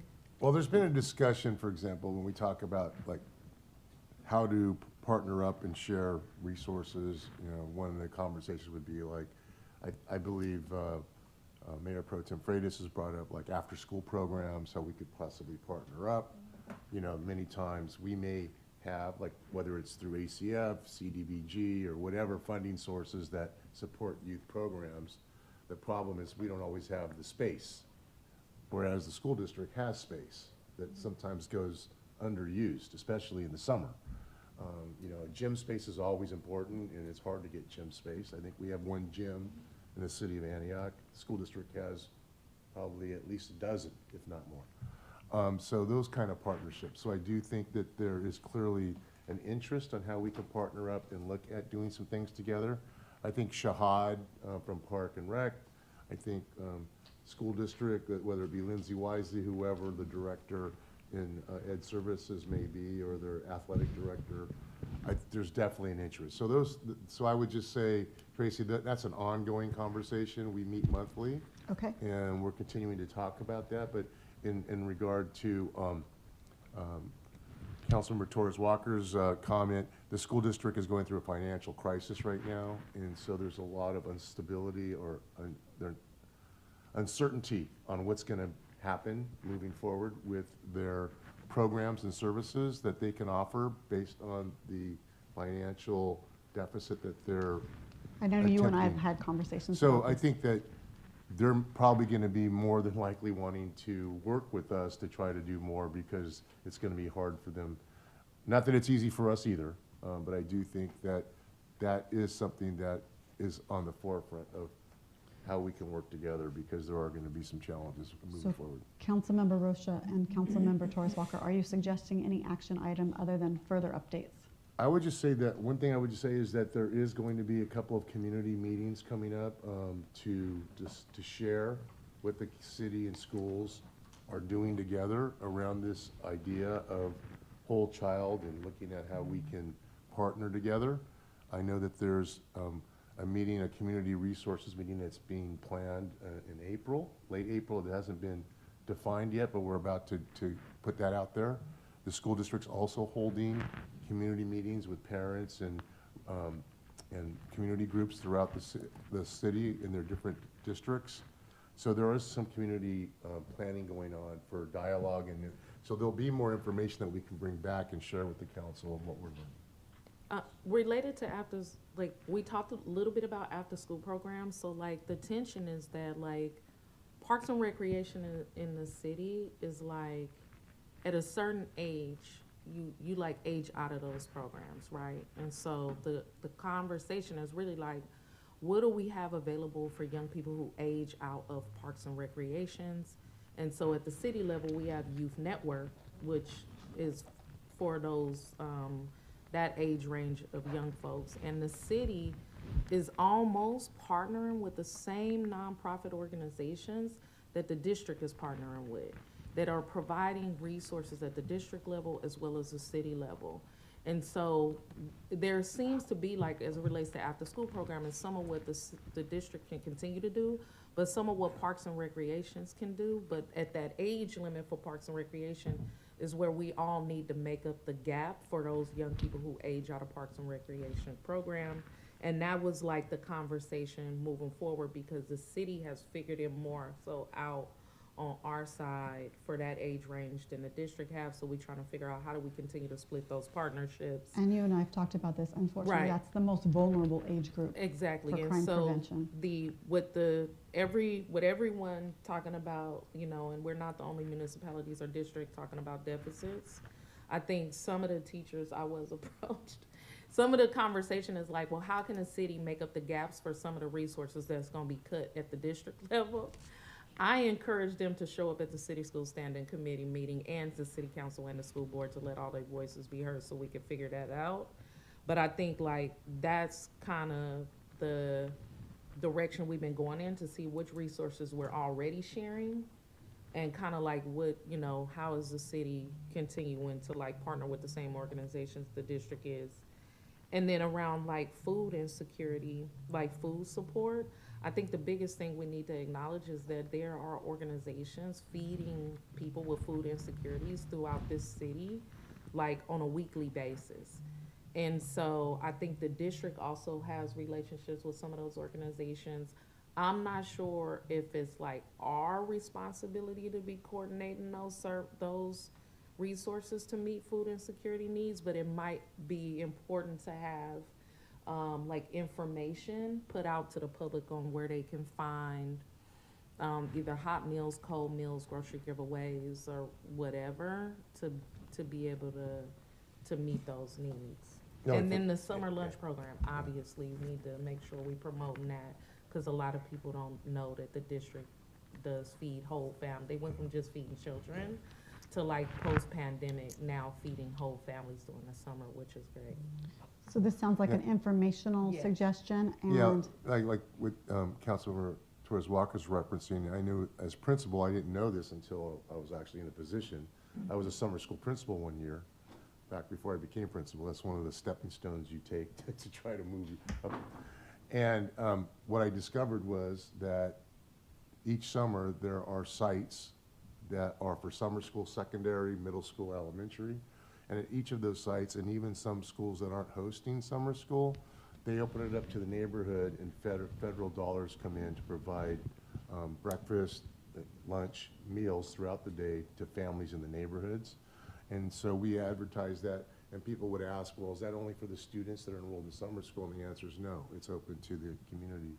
So those kind of partnerships of like knowing during the summertime, because when students, many times at the high school when I was there, sometimes students are truant, but they come to school to get a meal. And we would then try to work with them to get them to come to the academic day, because obviously there was support needed for their food security. So when we would get into summer school, we would do that. Nowadays, year-round, Antioch has a food pantry at Antioch High School, food bank. Contra Costa County comes out, they have a mobile unit. There's a produce, I've seen it at Marsh, I've seen it in Antioch High School parking lots on Saturdays. So I just think we need to do a good job of sharing that information of what dates and times. Can I suggest an action item on that then? Yeah. It sounds like that's a school district responsibility Yeah. to publish, but maybe city manager, if you're okay with that, that could be one thing as the summer starts that Jaden could work with them on. And I know we're talking mostly on site, but Loaves and Fishes are coming into Antioch towards the end of the year, which they serve meals every day as well. So there's a lot of opportunities. Team Jesus is out there giving away food. So there's a lot of different people that are taking care of food insecurity.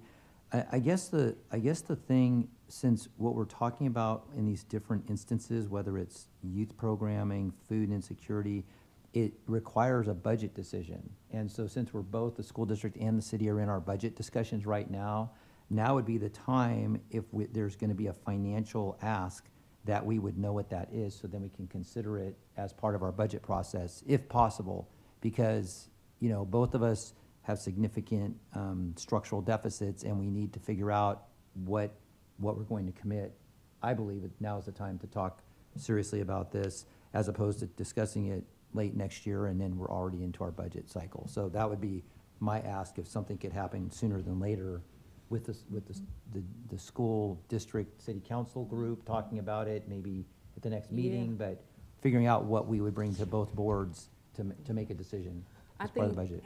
I think we can have I wouldn't necessarily say that conversation should be centered around food insecurity, because again, we have a lot of organizations in the city and churches who are doing that work, and so how is the coordination and communication happening? So I talked to somebody in the community who was like, hey, y'all give away y'all have a lot of food giveaways in District 1, big ups to District 1, but there are people in District 4 who have food insecurities and they can't get to District 1 because of transportation issues.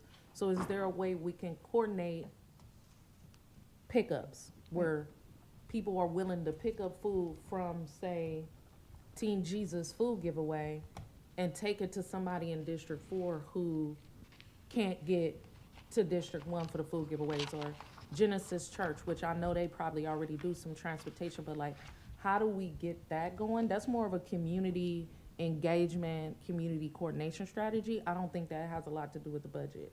But as far as like the potential around after school programs and the cuts that the district is gonna have to make, that the city could potentially, given that we already share a lot of nonprofit partnerships, if some of those relationships need to be extended because the district is gonna have to eliminate them, maybe we should have more strategic budget conversations that's not necessarily about the food issue, but about some more like structural issues around critical resources. And me and the mayor pro tem could do that with some potential direction from you all. But I don't think the food issue is something we should stay stuck on. I think we should do some community coordination around that. On that point, Tri-Delta may be able to play a role with regards to transportation, but also Meals on Wheels. You know, I mean, they're out in the community, they are distributing food, and if it's literally taking food from one side to the other, maybe sitting down with them as an example, if the issue is transportation, you know, maybe they can help us out. I would like to definitely talk about Meals on Wheels, so hopefully, because I know we fund Meals on Wheels through CDBG, but Meals on Wheels is like federally funded, so they have taken a really great hit lately. So Meals on Wheels is even struggling to get the meals to their population, and also with volunteers as well. So some of the concerns around Meals on Wheels is probably also something we should discuss. Maybe we can find out at the CDBG level what we're doing and ask some of those questions too. Yeah. We are at 9 in the morning. I believe, Mayor Bernal, that we have covered all the youth issues. Yeah, I think we have, yes. Yeah. And just one comment to Meals on Wheels. I went out and delivered with them last week, and their CEO was out there with me, and so he mentioned they're actually expanding their services here in Antioch. So they see the need post-pandemic, and so they have 18 drivers now. They had 2 or 3 at the pandemic, and now they're expanded, and so they're up in their game, and they're looking to expand space. So they're doing a lot for our community, and very appreciative folks that they're giving food to.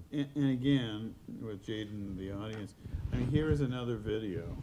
I mean, you know, a lot of people in the community don't know what is available with regards to food scarcity and other issues. I mean, it's educating, but it's also informing. And there are a lot of people who need to be informed.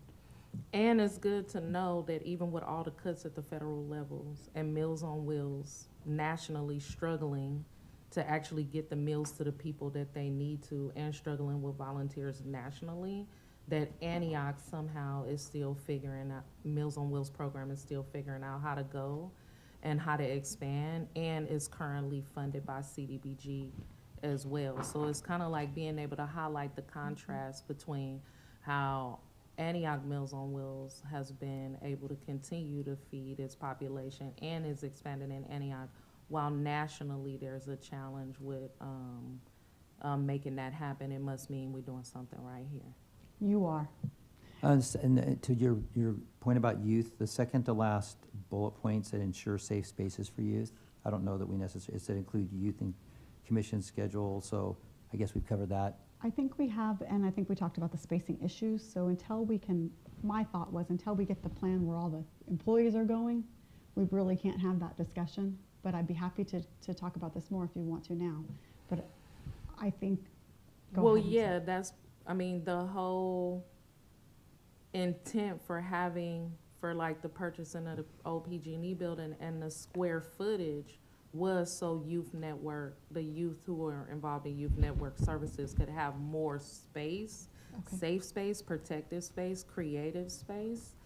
And now that they have been displaced, super concerned about that. And also knowing that Mayor Pro Tem probably doesn't necessarily agree with the Nick Rodriguez Center. We just need to have a discussion. We need to have a discussion on it, because now that we've displaced them from the space that was actually invested in for them, we have to figure out another space. Are you proposing an action item or a timeline for that? No, I think we just said earlier that we just need the city manager to come back, because this is new to some of us. That's what I thought too, that was discussed, and we can't really do that. And until- also, I think you just suggest is the Lynn House with Jose and some of the work he'll be doing with youth and arts. You know, that can be a safe haven as well with what he has envisioned for that space. And the vision that the youth have been bringing to the council, and some of their like design standards, and the work that I know Let's get ready to talk about that. Council Member Wilson has done with them in the design standards in the space, and what they have been telling us for the past 4.5 years, what they need and want to see in the city. The Lynn House doesn't fit the square footage, and what that represents doesn't fit those needs. And they actually did the design standard for the building, the PG&E building, and said what their needs would be. And we actually, now we've displaced them and their vision, so we have to figure out the next step. Well, see, that PG&E building sure has a lot of question marks about what it's supposed to be. So my I didn't know notes- about the youth, the plan. My notes. It was great. They did like several presentations. They worked with a architectural News to me. design firm. It was amazing. So my notes to suggest that will reflect the youth space conversation will happen after the presentation about the spacing issues. Yes. Correct. Yes. And I want to add one more thing, since we were talking about the school district quite a bit in this discussion.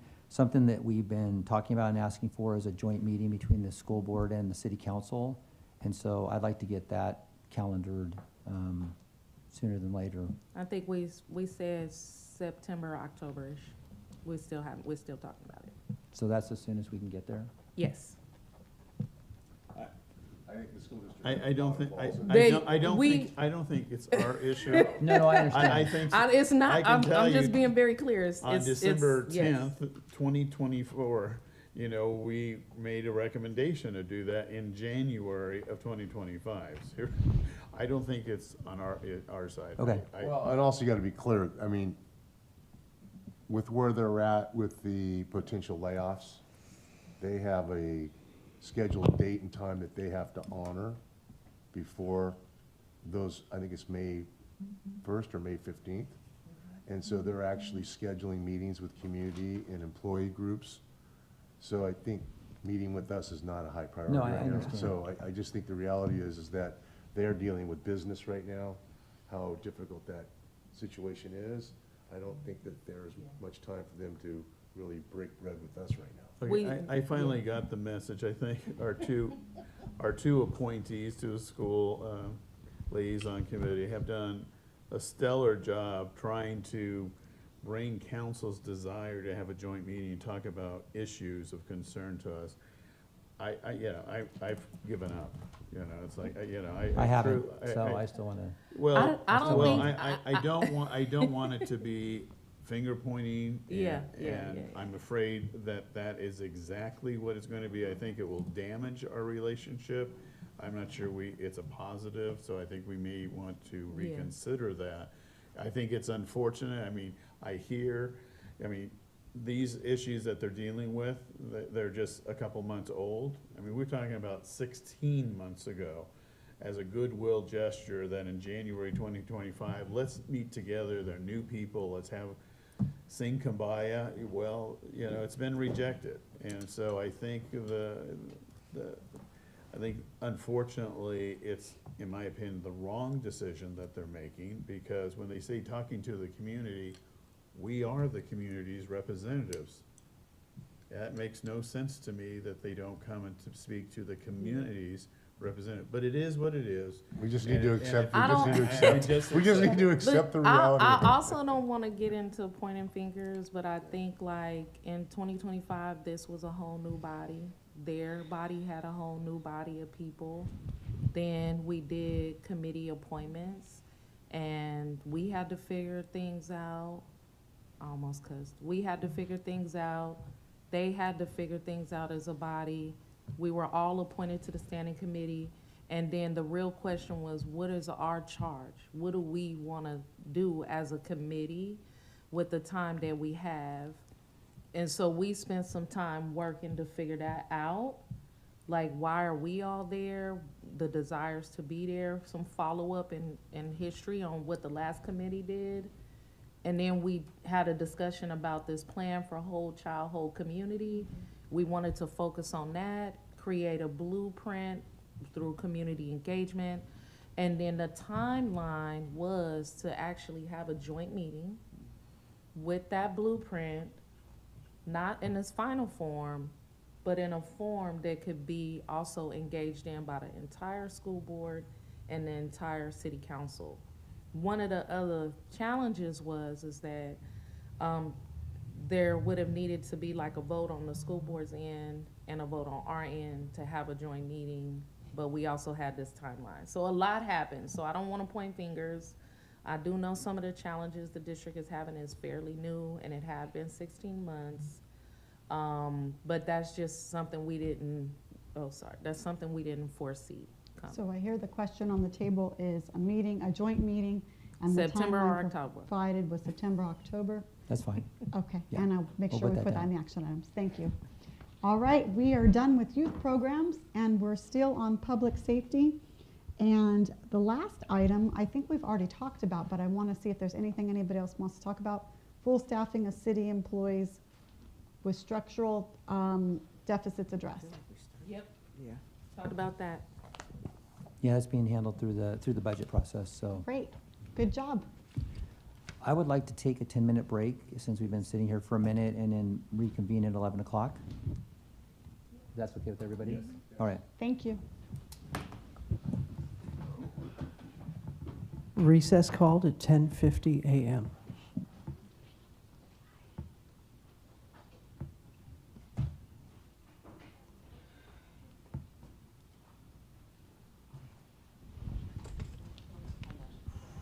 Lori, I'm Tracy Miller.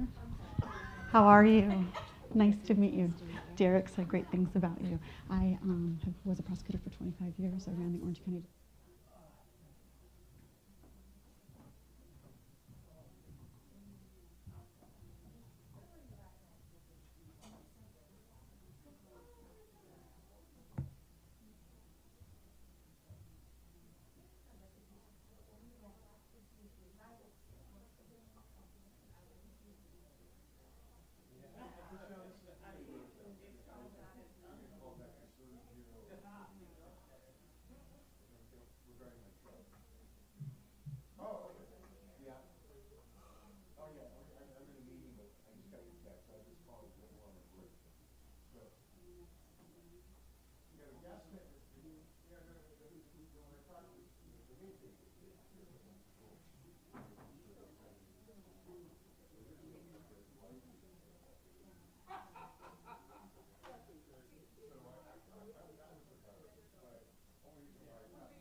Did everybody like go outside?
There's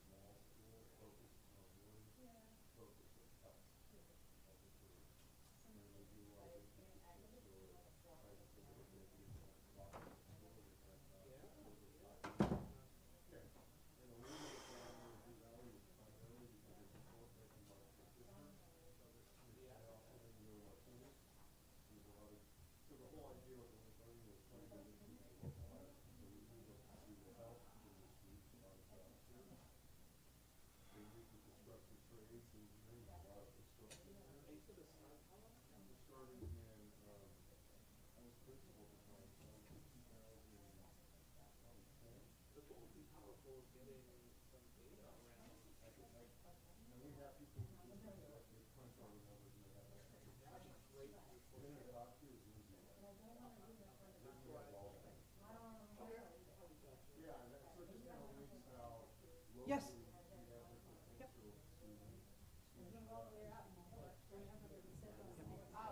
Every time I go in, the first thing I do is flush to make sure it works. I didn't even think about that. I'm gonna try it. Yep.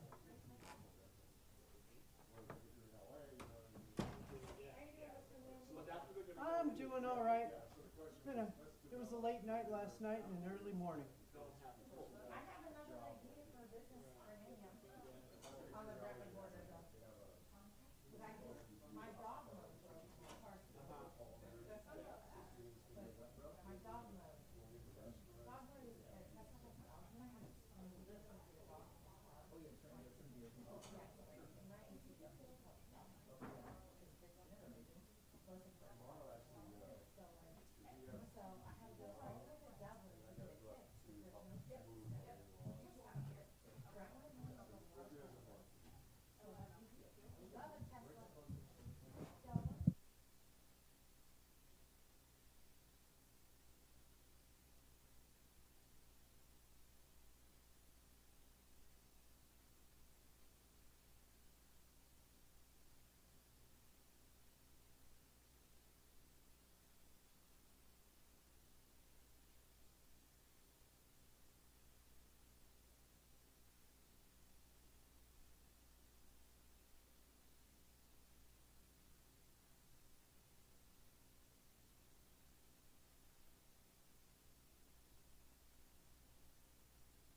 All right, so we are back from our recess. Mr. Clerk, could you please take the roll? Thank you. Councilmember Rocha. Here. Councilmember Torres Walker. Present. Councilmember Wilson. Here. Mayor Pro Tem Freitas. Present. Mayor Bernal. Here. Thank you. We have a quorum at 11:05 a.m. All right, turning things back over to you, Tracy. Thank you very much. So the third priority was the unhoused. And we were very specific on how we were going to handle not all the whole problem, but actually specific action items that we can measure. So the first action item was a 2-year plan for council to have a community listening sessions tackled on the 3 existing council meetings. To listen to the needs of the community regarding homelessness. One of the suggestions that I think Mayor Pro Tem Freitas made during this time was that it's easier if we go to them. If we make it accessible meeting where unhoused can easily come to the meeting, so it's a meeting that would be more accessible to them. So does anybody have anything to report on this discussion item? Well, when it says tacked on to the pre-existing meeting, I think that meant like before, like a study session. Is that what you're referring to? Yeah. So I think it was intended to be like a study session that we would do to listen to the community's needs, the advocates' needs, the hopefully homeless individuals' needs that would be able to participate. So that's just something that we would need to get scheduled. Yes. So I don't know if you recall when we were talking about having the last housing think tank session at the Antioch Community Center in the water treatment park room, or the whatever water facility room. There were people who wanted to have a meeting with just CDB or community-based organizations and providers who are actually funders. And so one of the things that Director Cabral has been very good at is having standing housing think tank meetings. At this point, I believe they're bi-monthly. So I'm wondering if the council can go to that space, since we know where it is at the water park, in the same room where we had this actual housing meeting. And we can maybe schedule them for some people with lived experience in one meeting. The next month we could do just providers. The next month we can do community. If it's 2 meetings, if it's everybody that wants, that's 6 meetings a year, and then you can decide what the population is that you want to hear from directly. Maybe it's the county, 1 meeting, and the entire community comes out. I will tell you that last month at the housing think tank meeting, it was packed. There were so many people who showed up from community, from all walks. Team Jesus was there. Lots of people who come to our meetings were there. So I do think it is growing. And so I think that's a form that's already set that you all could direct. So is that, city attorney, is that something that the full council could attend as long as we're not participating in it? Or how would that work so that we could be a part of those meetings? So are they? Get your microphone, please. Are they like microphone? Sorry. Are they social ceremonial, or is it another body that's meeting and then you'll be attending? Or? I think it's just an informal opportunity for folks to get together. It's being organized by Director Cabral, correct? So there are exceptions. I'd have to look to see, based on her facts, on the facts of this particular meeting, whether or not it fits any of those 6 exceptions. But if it fits within the exception and you don't, participate, or if it's one where you can participate just generally as everyone else does, then you should be okay. So I will connect with Bessie and find out the structure of that meeting, and then I'll email the council. That'd be great, because I think that would also translate across other meetings, correct? That are similar, because I think sometimes there's uncertainty about when council members can and can't go to meetings, what they can and can't say. So it would be good to have clarity on that for us. So in the same email, I'll make sure to give you the 6 exceptions and give brief explanations about how it fits, and I'll attach the guidance so that you can see that as well in case you want something to address or to look at in the future. Perfect, thank you. Ms. Scott? Yeah. And so when you're talking about the council being there, I'm assuming that we're not highlighted, we're Nope, just you're just in the sit audience. and primarily. Yeah. I think it'll be difficult because I'm sure some people will immediately turn to the mayor and council members and engage. Yeah, we can And- just and get you a so- name tag that says just here to listen. Okay, that I can do that. No, but that's the reality. that's the reality. I'm just kidding, reality. yeah. The minute we walk in. Yes, I think if you continue to reiterate that you're here to hear from community and aren't taking questions, I think we can get through it. Okay. And no votes while you're there, please, among the 5 of you. Well, I would think similarly, like Neighborhood Watch, Yep. when we've gone and we've been there, but we're not running it. We're listening to APD representatives speaking to neighborhood concerns that they're raising about how things, and we're just Some of you have standing had by to listening. intervene, but yes. We're not running it though. I mean, so I'm saying when. Yes, that's right. I think the challenge, and this is what I'm challenged with in all of this, is when the police department is hosting a neighborhood watch conversation in a park and you just there hearing about residents, you're not going to be coming back to this body and potentially making a policy decision. in a room where they're talking about homeless, unhoused people and homelessness, where we are struggling as a body to figure that out, there are gonna be some suggestions around policy, budget, and all of those things. And then we'll all be there, and then there may be some tension around like an unintended collective agreement to do anything. And I think that's what the mayor is speaking to and I think what the mayor pro tem is speaking to is that we can't all be there without the expectation of people that we won't be making a decision or involved in the conversation. So if there is any perception that there's a consensus, that can be a challenge. Maybe we could propose, and I know last year I hated it, but like there could be some sort of special meeting that's just focused on homelessness. We suspend all of the rules of public comments, and we just let all of the organizations present and have a dialogue with the council. And it's in our setting, but I don't know if people want to do that either. But I do have the same concerns that the mayor have about all of us being in that space and unintentionally making a decision. I just want to say, sometimes at those neighborhood watch, people call out, you know, the council members to respond, and there are occasions that sometimes the council members get a little hot under the collar.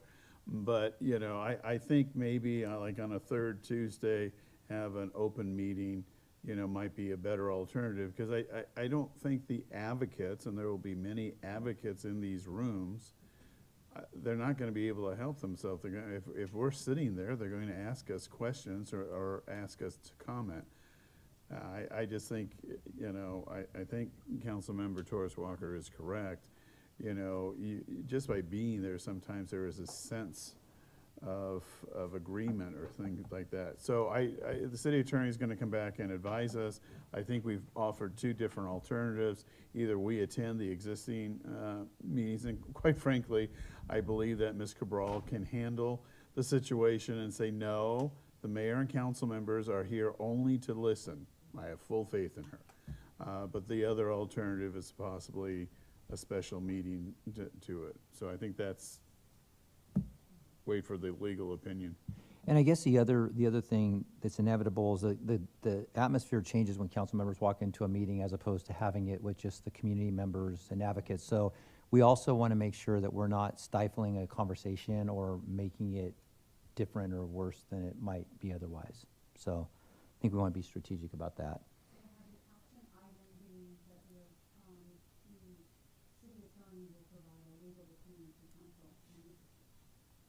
Related to these bi-monthly meetings that are being held by Director Cabral around housing and homelessness issues. The next priority item was for council to figure out options for the Delta Fair property by June 1st, and also to have an update from the city manager on the current status of the county discussions. Can I go back to the last item? I think for, you know, with all the information that has been just discussed, maybe did you want us to look into a special meeting just to hear all of the advocates, CBOs, county for unhoused and homelessness options? It's not just that. There are public-private partnerships. There are developers. There's a lot of people who are working on this issue. So a global invite, just in suspending the rules, having the presentations, maybe that will help you kickstart, and then you can follow up by going to the bi-monthly housing think tanks that are relevant to what you all individually want to focus on. Happy to set something up. Yeah, I think that's a good idea. And when do you want that by, given the budget discussions, special meetings that are going to happen for that? It's already April. So when would you like that? Because we'll have to kind of backwards map the planning. Mm-hmm. I'm a little concerned. I know a community member came up last night and said we went well past, you know, warming centers during the winter. As we see now, we're already like in some days reaching 100 degrees, and I'm depressed. I'm like, are we gonna have the April showers or not? but it's like hot. So, I mean, I don't want to overwhelm us because I know we have a lot on our plate with the budget, but I think at the least we should try to figure it out before we start getting into the triple digits here. Having a broader conversation, but definitely I don't want to miss out on the figuring out this issue around a warming center because it's going to be hot. Yeah, so we can do the off week, so maybe the I mean, first a week cooling in May, Yeah. because that's a quick. I think May would be good, couple months from now, or a month and a half. Nick Rodriguez Community Center is going to be back online. Yes, Did we use that as a cooling? we have, yeah. We used to use it as a warming center Mhm. and a cooling center, yes. Yeah, So- that's our option. Yeah, we didn't have that because it was going through construction, but that is the plan, so we know we have that. And then the issue is going to be getting one on the other side of town is what, the second, we need another facility. And I believe that. The school district? The school district, yep. That Yes. would be a great thing. if Yeah. we would I'd also permit heard it. about the public library on 18th Street, Mhm. that was a possibility at one time. And I know they're under construction as well, right? I believe until, I don't know till when they, No, isn't construction starting in January? Or September. Or September Yeah, to September. January? oh, so it hasn't happened yet. Right. Yeah, but I don't remember who brought that up. I think I spoke to someone who's a representative of the library that stated that was an interest that they had, was to provide one of their spaces, that community room. The conference room, right, when you walk in, Yeah, turn to the left, as, that room as, a, there. as a cooling area. That'd be great. But Yeah. that was the public library, and I Yeah, we talked to can. one of their staff members about that. Yeah, we Yeah. can.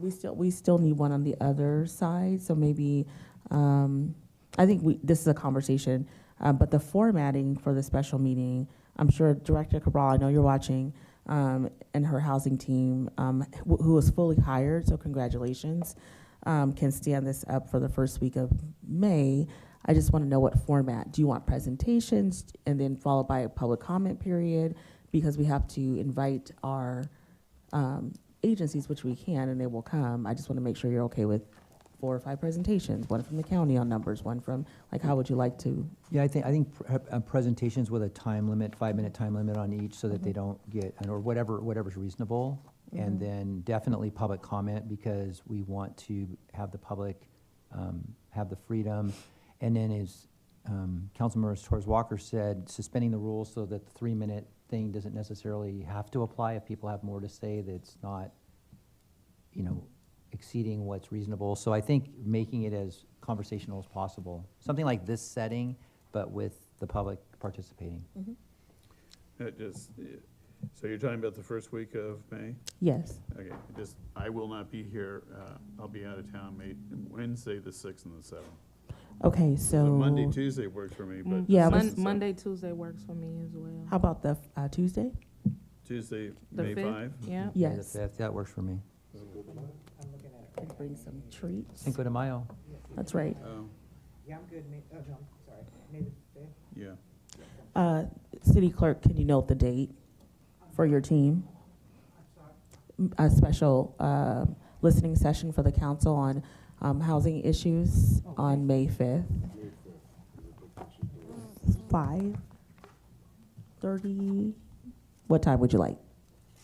5:30 is fine. 5:30? You too? Yes. Yes? Yes. Noted. So I have the action item for the Wait, notes. I do have a question for the city attorney.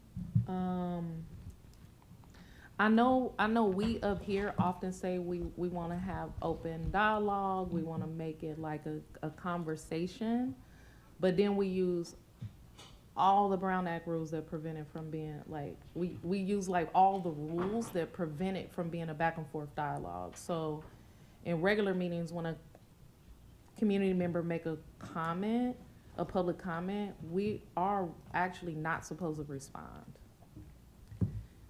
So if we do that meeting like we do a regular meeting, I just want to make sure legally we can actually have a real dialogue and we can respond to comments and have a real back and forth. Otherwise, it's just like a regular council meeting where we have groups present for 5 minutes, public comment and then us talk amongst ourselves? Like, how do we make that? Forward to them. Yeah, how do we make it? Yeah. So I think some of the prohibitions under the Brown Act are because the items that the public can comment on during that public comment section are unlimited. It's whatever is within your jurisdiction. And the Brown Act requires you all and the public to have conversation and, you know, for you to be able to ask questions and, you know, say what it is that your opinion is on any given item, that there's in advance on the agenda, that it's posted in time to give people the opportunity, notice and opportunity to come here and participate. When people come and they stand up and they bring up a topic that you're not prepared to talk about because they just brought it up, you know, out of the blue, then members of the public that might have been, you know, concerned about that topic or might have showed up if they know that that was going to be something you talked about, right? That's why the Brown Act restricts it, so that if you want to talk about that, you have the opportunity at the end of your agenda. There's a section where you ask for items to come back, and then the public and maybe this commenter as well, everybody can come back in and have that conversation in a setting where you allow this. Now, when your public commenters get up, I know that you don't dialogue with them, but you dialogue with staff, right? And But we sometimes want to dialogue with them. what I'm saying is that's why you're restricted in a normal council meeting. But if you structure this meeting for the sole purpose of having that type of conversation, I think you might be okay, but I'll double check the rules to make sure that you're not violating. Can y'all, can y'all work together to make sure that it's structured that way legally? Because I don't want anybody saying that we're doing something. I'm just always get concerned about. They Sure. will. Yeah, They right. will. You know, Yeah, I'm sure there's a couple, two I can think of that you will know, definitely. on this, We're Right. probably thinking about the same Yeah. two people. I was just gonna, on this point, and I know Ms. Cabral is listening, and I would just leave it to the city manager, Ms. Cabral. We also don't want one speaker dominating Yeah. 15, 20, 30 minutes. And so Yeah. I get what we are wanting is to have a civil discussion back and forth, no name calling, accusations and things of that sort. And frankly, Mr. Mayor, you're the one who will have to control that. But he has, two gavels. But, you know, maybe the city manager and Ms. Cabral could work to try to figure out, maybe Yeah. there's a middle ground here. Yeah, for Because sure. I don't want to stifle the discussion and the dialogue. On the other hand, you know, as we all know, some speakers can stand up there for a half hour, 45 Right. minutes. Right. I think it's all about how we're going to frame the public engagement and communication about the meeting. And so knowing if there's going to be a question and answer, dialogue from the dais, all of those things we really want, or if we should ask people to, you know, write their concerns on cards so that we can type them up later as, you know, as a part of the minutes. We can do a lot of things. You know, in the past with the general plan, oftentimes there'll be someone who scribes, you know, like on the board that Tracy has used. I mean, a Yep. comment comes up and they write it down. So Yes. they're, you know, so it's written. And, you know, some of them get really sophisticated and they make little pictures and things of that sort as you're doing that. But I have found that to be a very effective way to communicate and to, I guess, institutionalize that dialogue. I'm just Sure, I think suggesting that's there a are great ways to idea. do that. I mean, poor Ms. Cabral, she thinks she's safe because, you know, she's not in the chamber, but we're just giving her more and more activities. Yes, sorry. Yes, no, absolutely. And there is something that, you know, we can do in terms of, you know, placing those charts outside with things to write on that people can stick on boards and, you know, have mobile exercises. And there's a lot of things that we can do that will then help you all have the conversation and know what community wants. As far as the public comment goes, I think that's a question to work out with the city attorney. Is it call and response? Are you answering questions? If you think about some of the hardest questions we've gotten, it has been about enforcing the municipal code for private businesses. You know, so people are calling them sweeps and having abatements, and there are conversations around that. How will you answer? Do you want to answer? So I think the question is for you all, how much dialogue do you want to participate in? And what are your expectations that you're going to set from the outset? I think having that from the dais by reading out some, you know, how we do with the speaker rules, what are you going to do in your framing?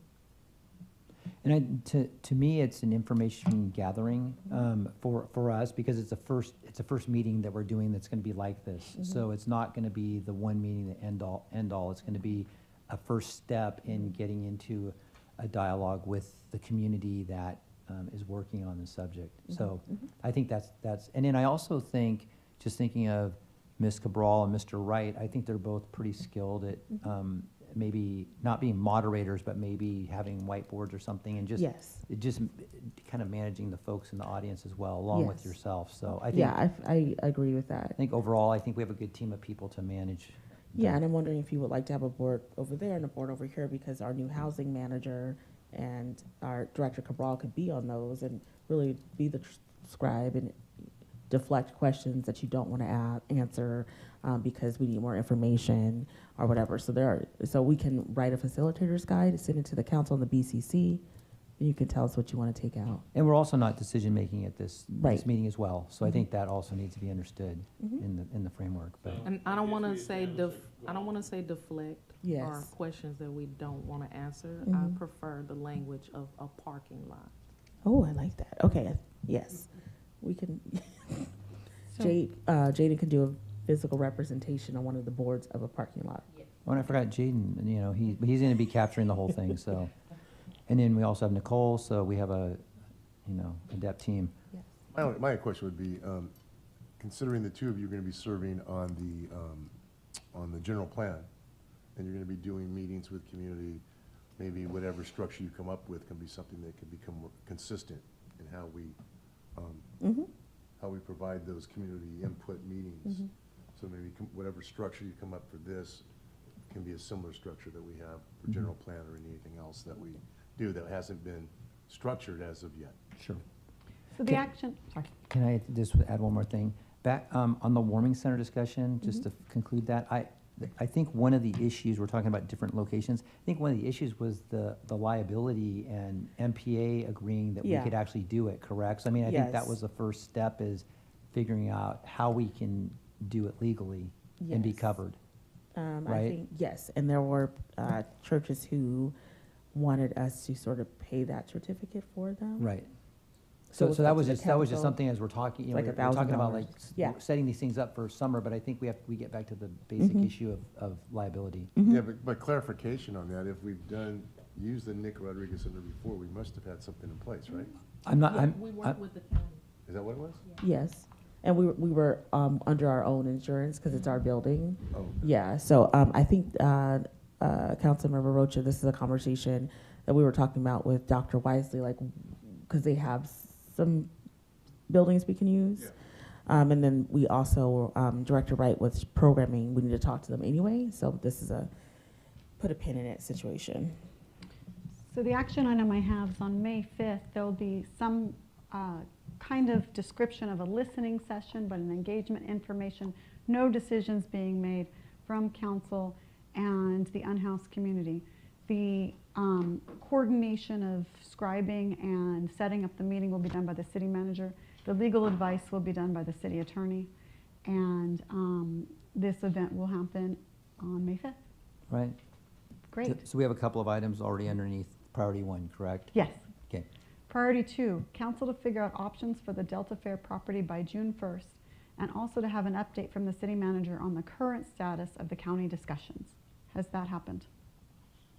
I was just going to say, I'm the one that brought that up. I believe that has to do with kind of looking at our land vacancy spaces and how we can, I know one of the questions earlier was how many spaces do we have? How much properties do we have?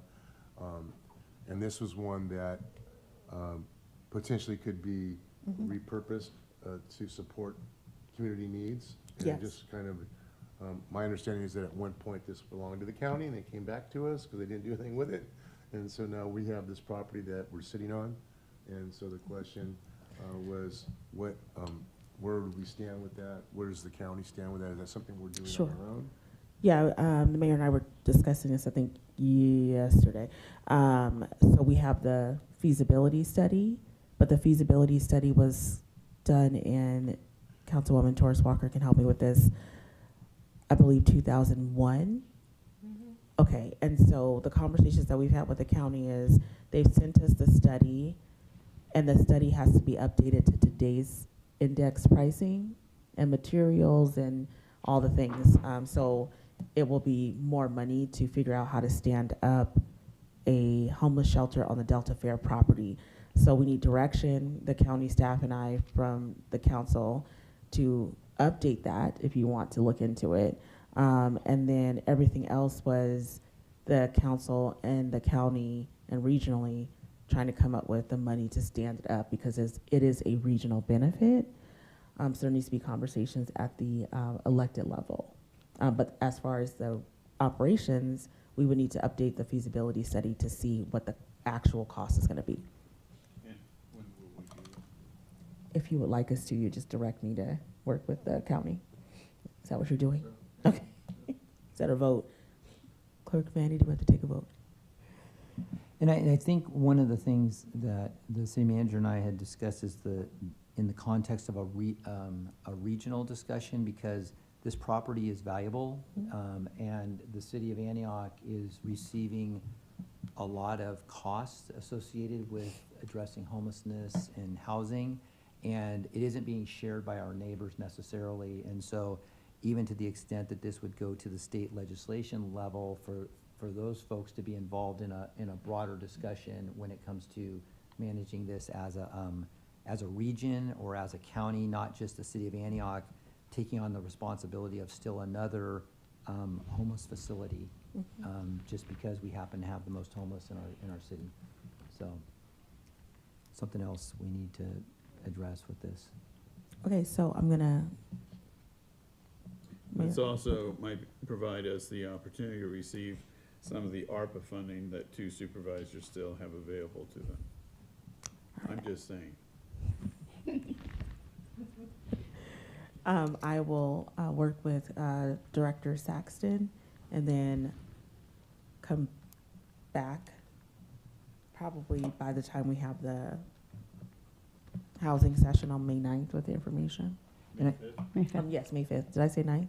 I think I didn't know if you said 2001 or 2021 on the feasibility study. Oh, sorry. 2021, 21, correct? yes, Yeah, 21 yes. was when the so could you ask Director Saxton if what that would cost to update that Yes, as well? 'Cause yes. I know that they're reluctant to do anything until they have some sort of a commitment from the city. Yes, I will So ask. it's kind of a chicken and egg thing. All right. And we and I will bring it back to you because we may have to contribute. So because they took on that, I believe 280,000 for the first feasibility study themselves. Yeah, they said they spent quite a bit of money. Yes. Several $100,000. Yes.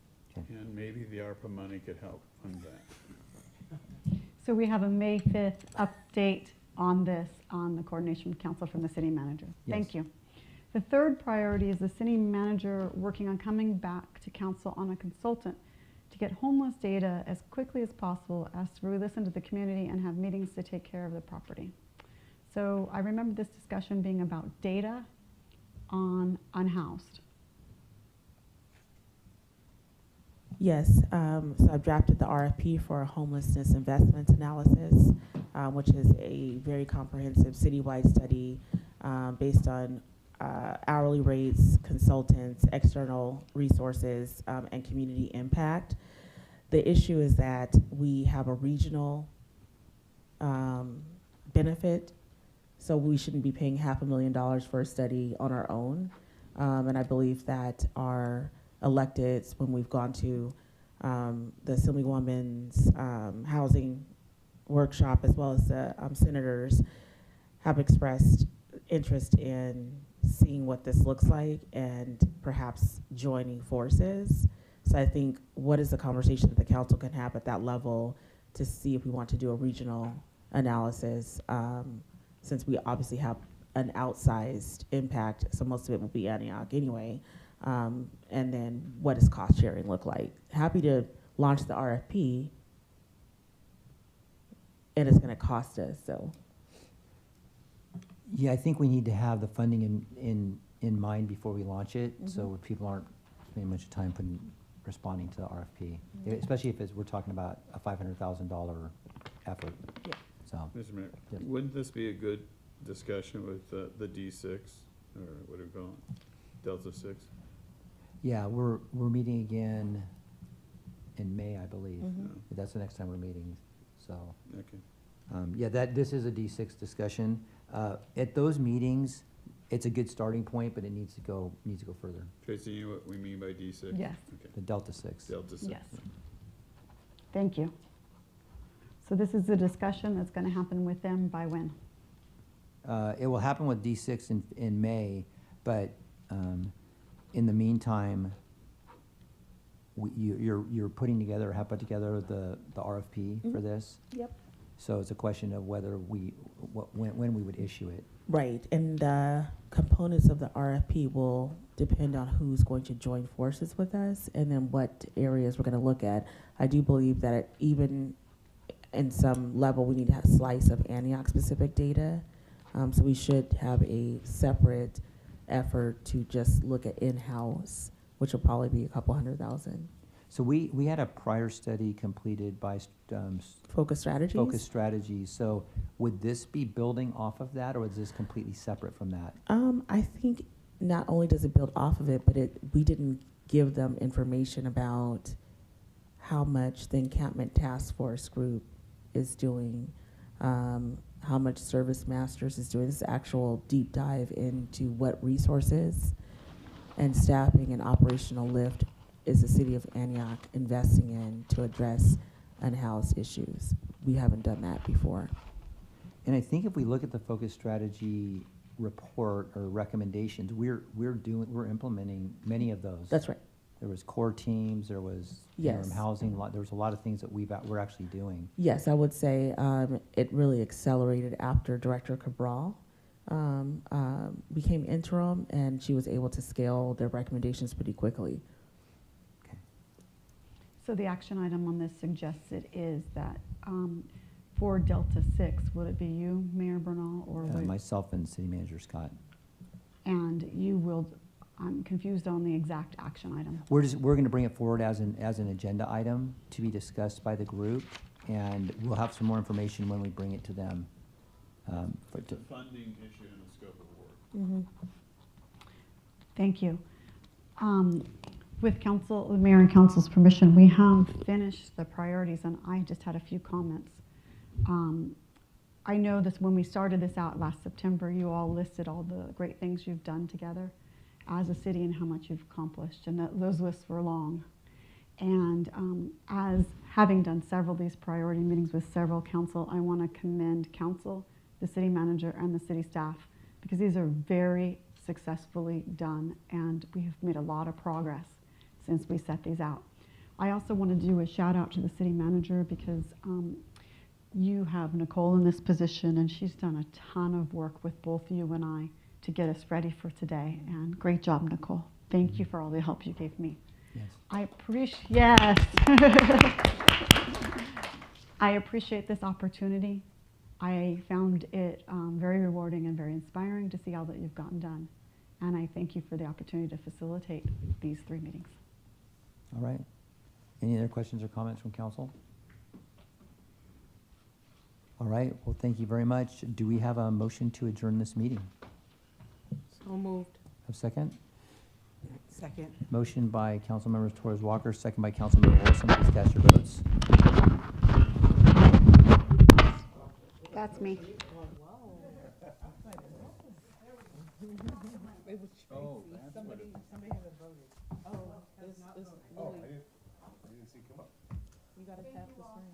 Thank you, Tracy. You gotta wake it up. You gotta wake the screen up. Okay. Thank you. Motion passes 5-0. I need to wake up.